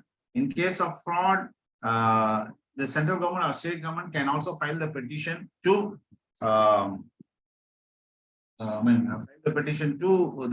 tribunal. So all the above have got the right to wound up the company. Madam, can I extend the session or can I close the session exactly by 10 o'clock? No, sir, up to you completely. See, I have got the power of presentation for 6 hours. If you have got the power to sit for 6 hours, there is no problem. And if you want any, break for some 10-15 minutes after 10 o'clock, because I have to take my breakfast and come.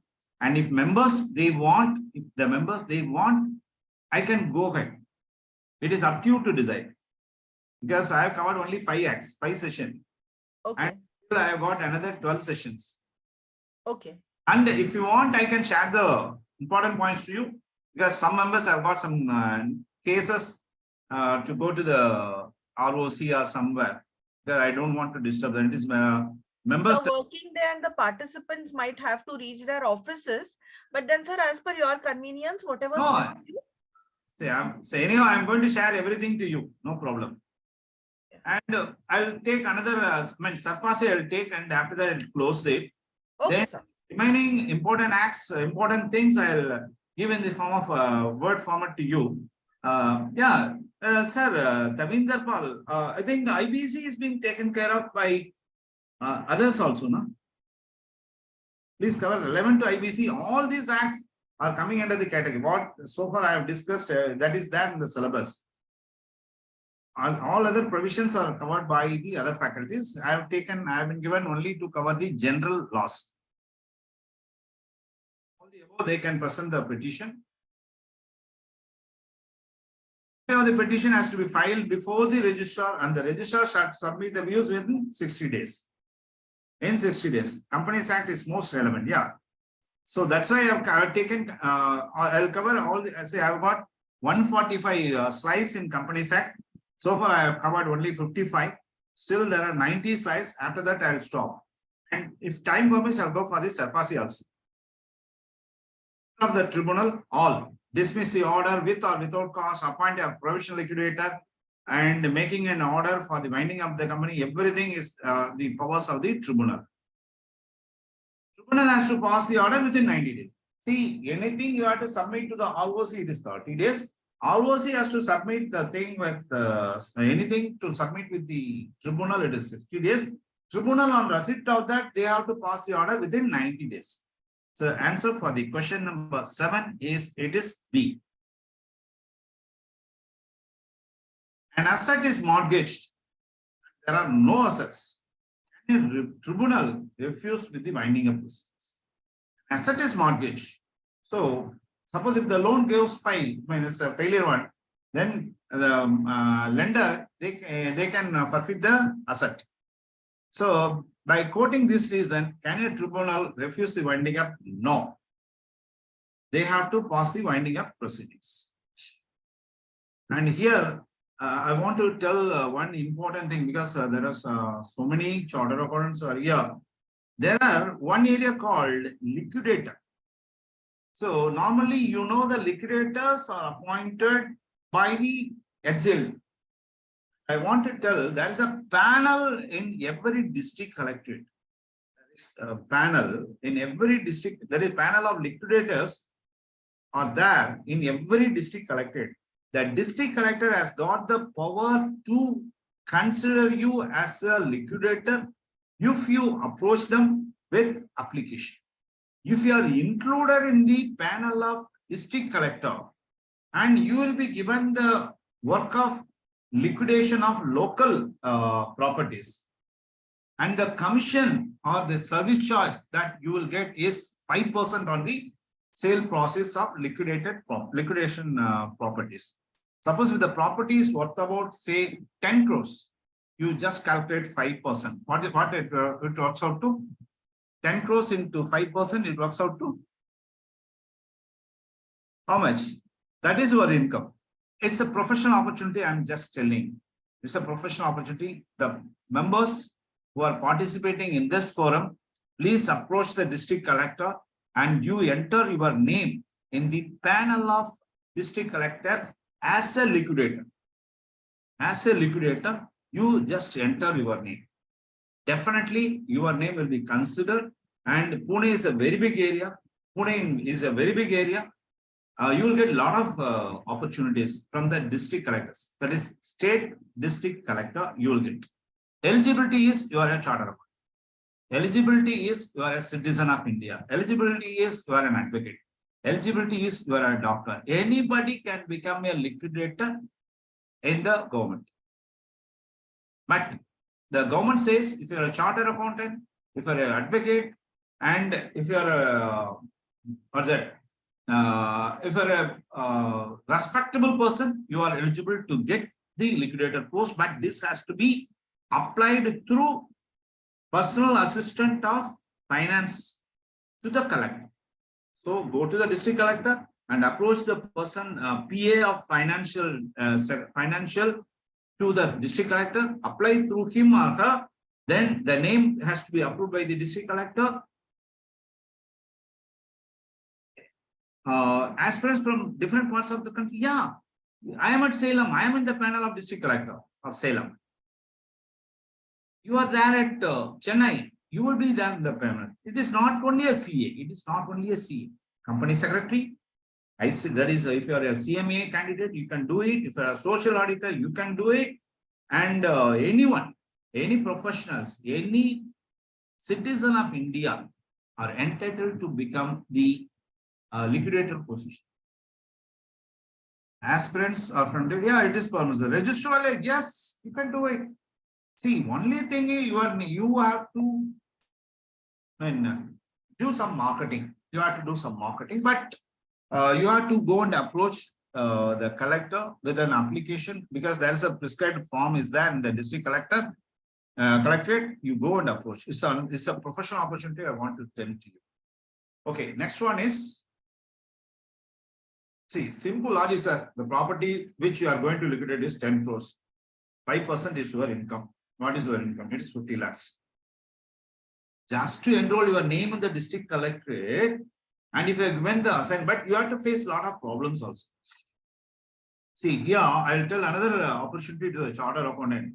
And there is a panel in economic offensing of every state police. Every state police has got a panel of charter accountants to be included in the economic offensing. See, I am in Tamil Nadu police. I am one of the panel. I am in the panel of economic offense wing of the Tamil Nadu police, where fraud has taken place. Lot of frauds have taken place. See, in one case I have recently represented, and it is against someone. It is against the government. And yesterday night I have been approached by the government not to help them and not to collude with the party. But actually, this government official, they've done the fraud. I said, since you have contacted me and it is there in my mobile, and I am going to inform this to the police. Suddenly, they say that, sorry, sir, I will not talk to you. You have to be very strict, and you see, it's also another ethics you have to follow, because you have been given the appointment as an inquiry officer. You are not supposed to leak out anything. So, and another minus point of in this panel of EOW is you have got life-threatening also. You have got the chance for the life-threatening also. But it's a very good area. And I learned a lot of things in that EOW, because our fraud is very limited. Our fraud subject is very limited. But when you go to the EOW, you get various kinds of frauds. So try to become in the panel of EOW, economic offense wing of the concern in Tamil Nadu police. In Tamil Nadu, I am in the panel.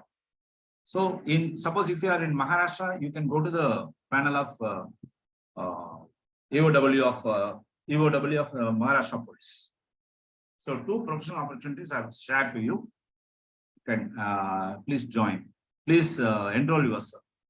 And also another 3rd opportunity I want to tell to you, because though it's a part of IBC, there are in each and every district collectorate has got 1,000 societies inside it. There are more than 1,000 societies are there in each and every district collectorate. All these societies have to be audited by the charter accountant. If you're a charter accountant, please go to the district collectorate and enroll your name in the panel of the audit of societies of the district collectorate. The minimum fees is 5,000. There are more than thousands. Suppose if you got the audit of 100 societies, your income will be 5 lakhs for that June month or July month. So you can also get into the panel of auditing the societies that are situated within district collection, within the district collectorate. So 3 opportunities I have given to you. I have shared to you. Next one is provincial liquidator or company liquidator can be appointed by the from the list of IBC. So here I said RBI, insolvency, ICA, and district collector. So provincial liquidator or a company liquidator. Company liquidator. Sir, thing is, I think who has raised this question? Social auditor. I think Ravindran V, any society auditor, society audits have to be conducted only by the chartered accountant. It is, though you have cleared the social auditor examination, you are not allowed to do the audit of the societies that are situated within the district collectorate. Social auditor role is to audit the funds spent after CSR. That is whether the society has got the real impact or not, the social auditor can do it. And for regarding the social audit, it has to be conducted only by the charter. And only from the IBC list, you can take it. I think if you are not a charter accountant, you can go and enroll your name as a liquidator. You can enroll your name. If you are not a charter accountant, you are not supposed to do the audit, but you can enroll your name as a liquidator. Liquidator has to submit the accounts to the tribunal twice in a year. twice in a year. Anything, sir, I'll give my mobile number. Just take note of it. 770-840-4440. 770-840-4440. My name is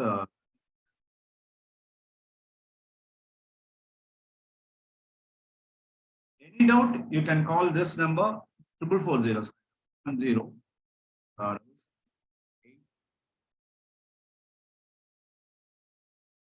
Yeah, 770-840-4440. You can call me, and definitely I'll definitely share this any information to you. Liquidator has to submit the accounts once, twice in a year to the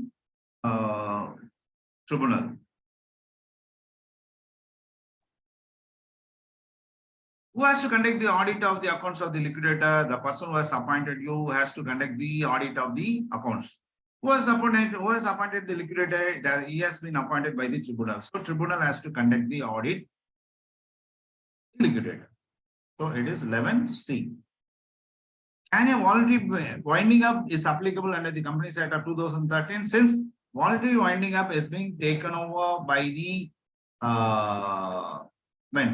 due to IBC, it has been withdrawn from the Act. So voluntary winding up you cannot take over under the Companies Act 12A. Existing cases it can go, but after new voluntary winding up, it cannot carry out under the CA 2013. Official liquidators are appointed by this central government. They are the employees of the central government, and all the remunerations have been paid by the central government. Liquidators are appointed by the central government. 13C. Official liquidators are the employees of the central government. C. Remuneration of the official liquidators, since they are the employees of central government, the remuneration has to be paid by the central government.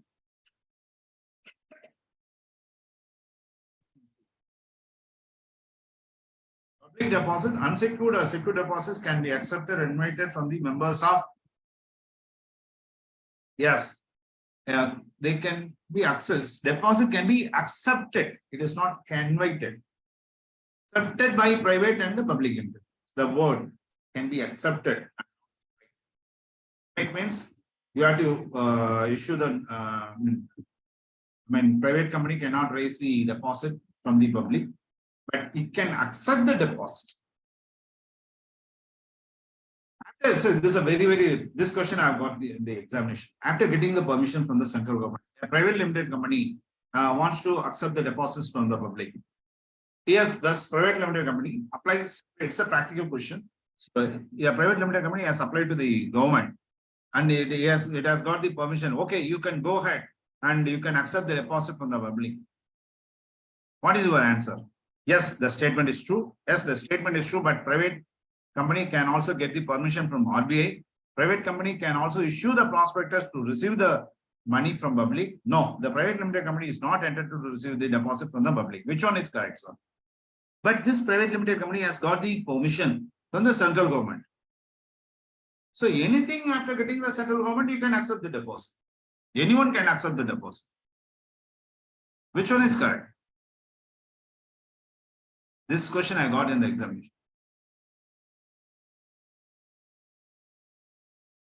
Private limited company has got no right to issue the prospectus, and has got no right to receive the money, even though they have got the right, they have got the permission from the central government.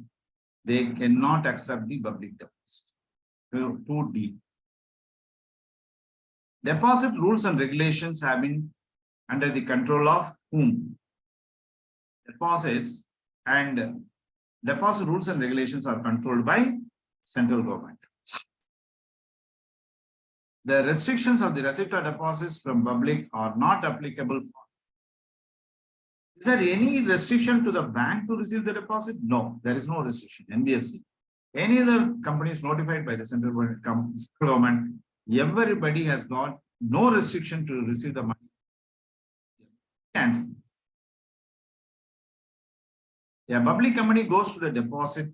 Public company goes for deposit from public. The following is every year one has received the deposit money. So every year say a public company goes to a public to receive the deposit. Every year, this a public company has to get the credit rating. Every year, the public company has to get the credit rating and it has to be published in the newspaper. Default company of deposit along with interest is being committed by the company to whom the depositor has to make the complaint. A complaint has to be made against the company before the tribunal and not with RBI or central government.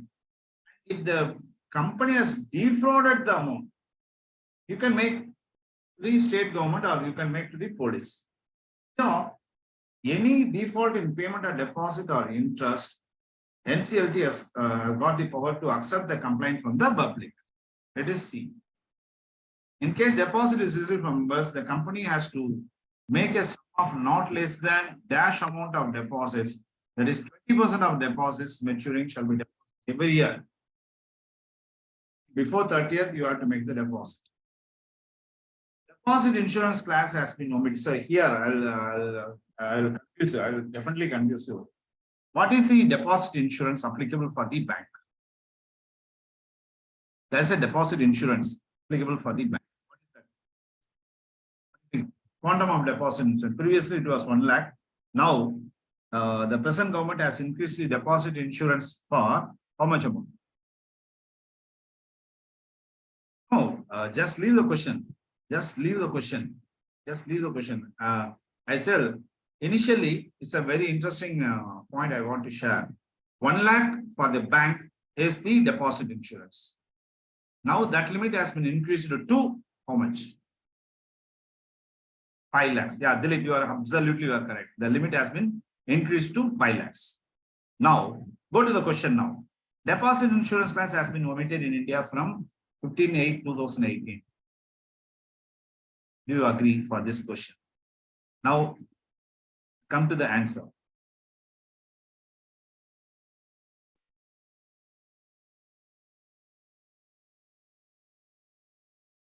Yes, it has been omitted as said in the statement. It is applicable for the companies and not to the bank.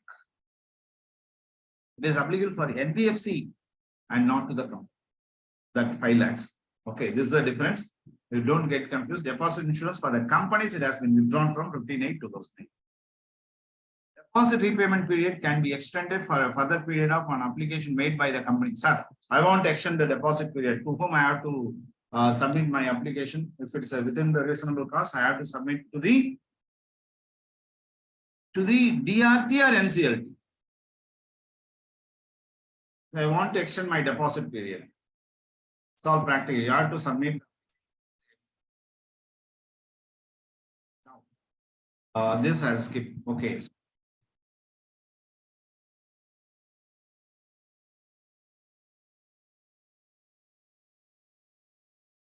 This PPT, this thing I'll definitely share to you. Here it's another very interesting question.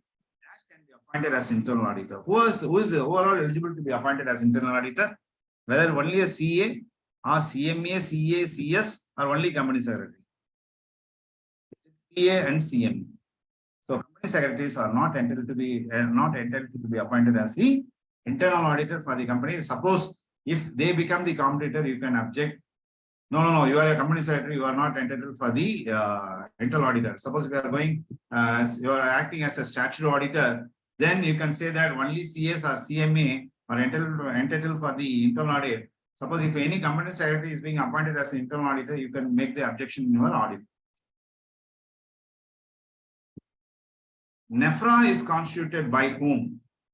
Who has constituted NEFRA? And this is a very big forum.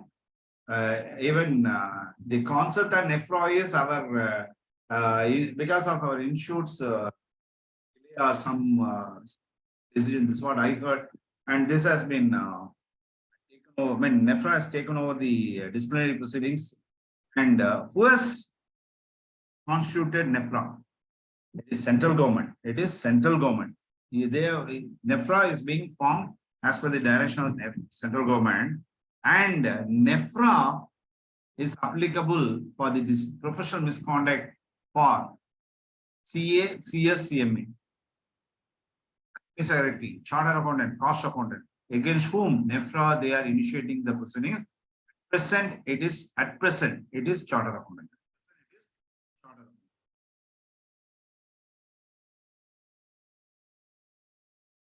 After ceasing to hold the employment from NEFRA by the chairman or members who are in full time of employment and shall not be associated with any audit firms including the consultancy for a period of 2 years.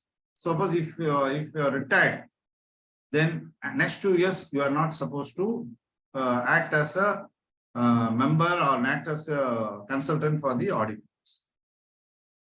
NEFRA accounts can be audited by whom? NEFRA accounts have to be audited by CNAG because NEFRA is being appointed by the central government. Any institution or any institution been formed with the by central government, it has to be audited by CNAG.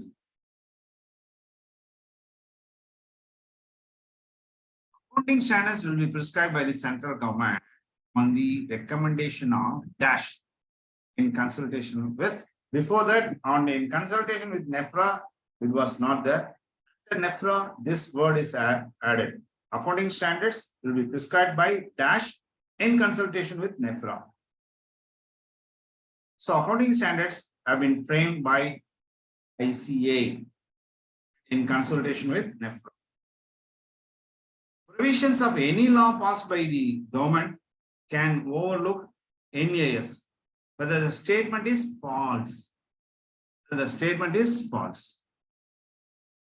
Provisions of any law. False means double negative becomes true. A provision of any law passed by the central government can overlook NAS. Suppose if the government has given provision, yes, this NAS can be removed. Dash are not required to prepare financial statements of AS. It is insurance companies, banking companies, and NBFC. They are not required to prepare the financial statement as per NAS. Registration of charges, you are master in it, but anyhow, I'll touch some 2 or 3 questions. Charge under the Companies Act can be created on immovable property and movable property, intangible asset, future, and other assets. All the above are correct, except future receivables or future assets. A and B are correct, C is wrong. So confusion. Which one is correct?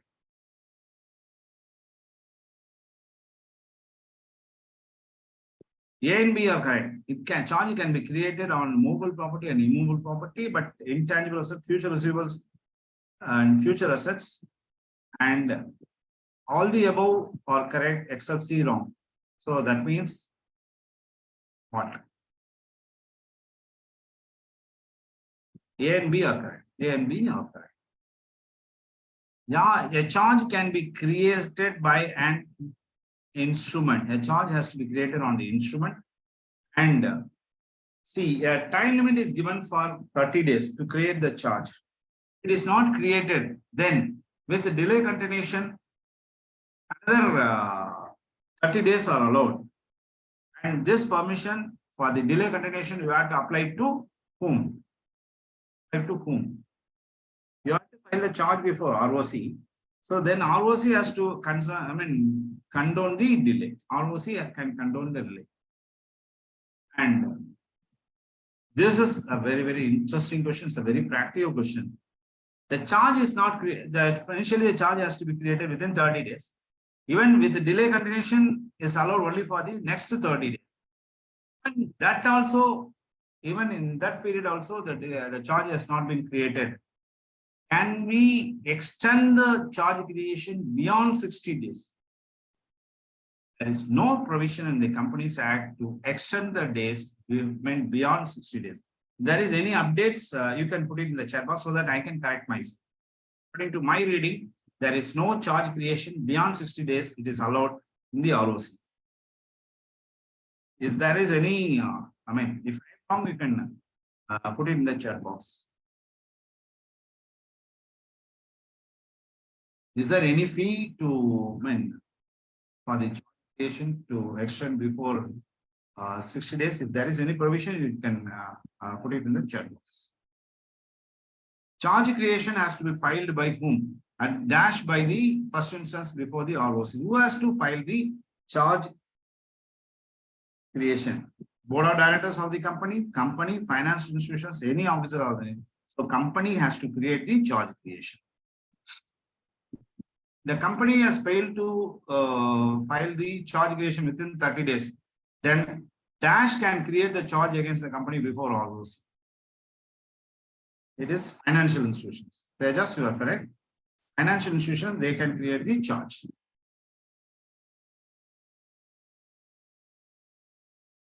Court appoints a receiver towards attachment of the property. This has to be noted by the registrar. Is it a charge? Whether this has to be reported to the ROC. Sir, noting. It is a noting. Whether this noting has to be treated as charge or not. It is only a noting. It is not a charge. So this you need not file before the ROC.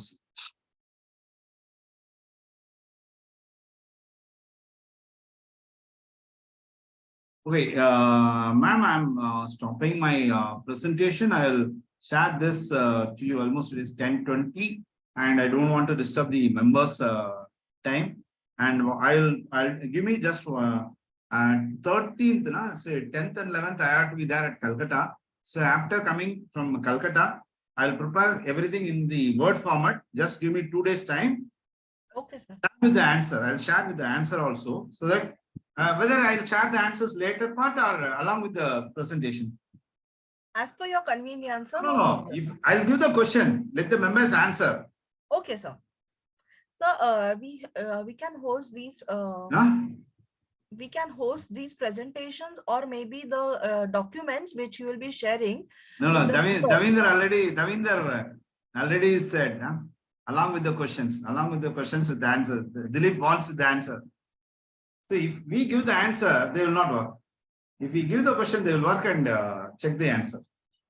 Which one is okay? I'll share with the answer because I don't want to disturb that time. Okay. So can we get this on Monday or Tuesday? Then we can share with the members. We can share the same with the members. Okay. We can post it at our website. See, for the financial market, I've already got the PPT, Word format. Question. Okay. Below the thing, you have got the answer. In this format, I'll share to you. Whatever available, I'll definitely share. And any doubt, you can share my mail ID to the members. Even I can put it with your permission here. Yes, sir.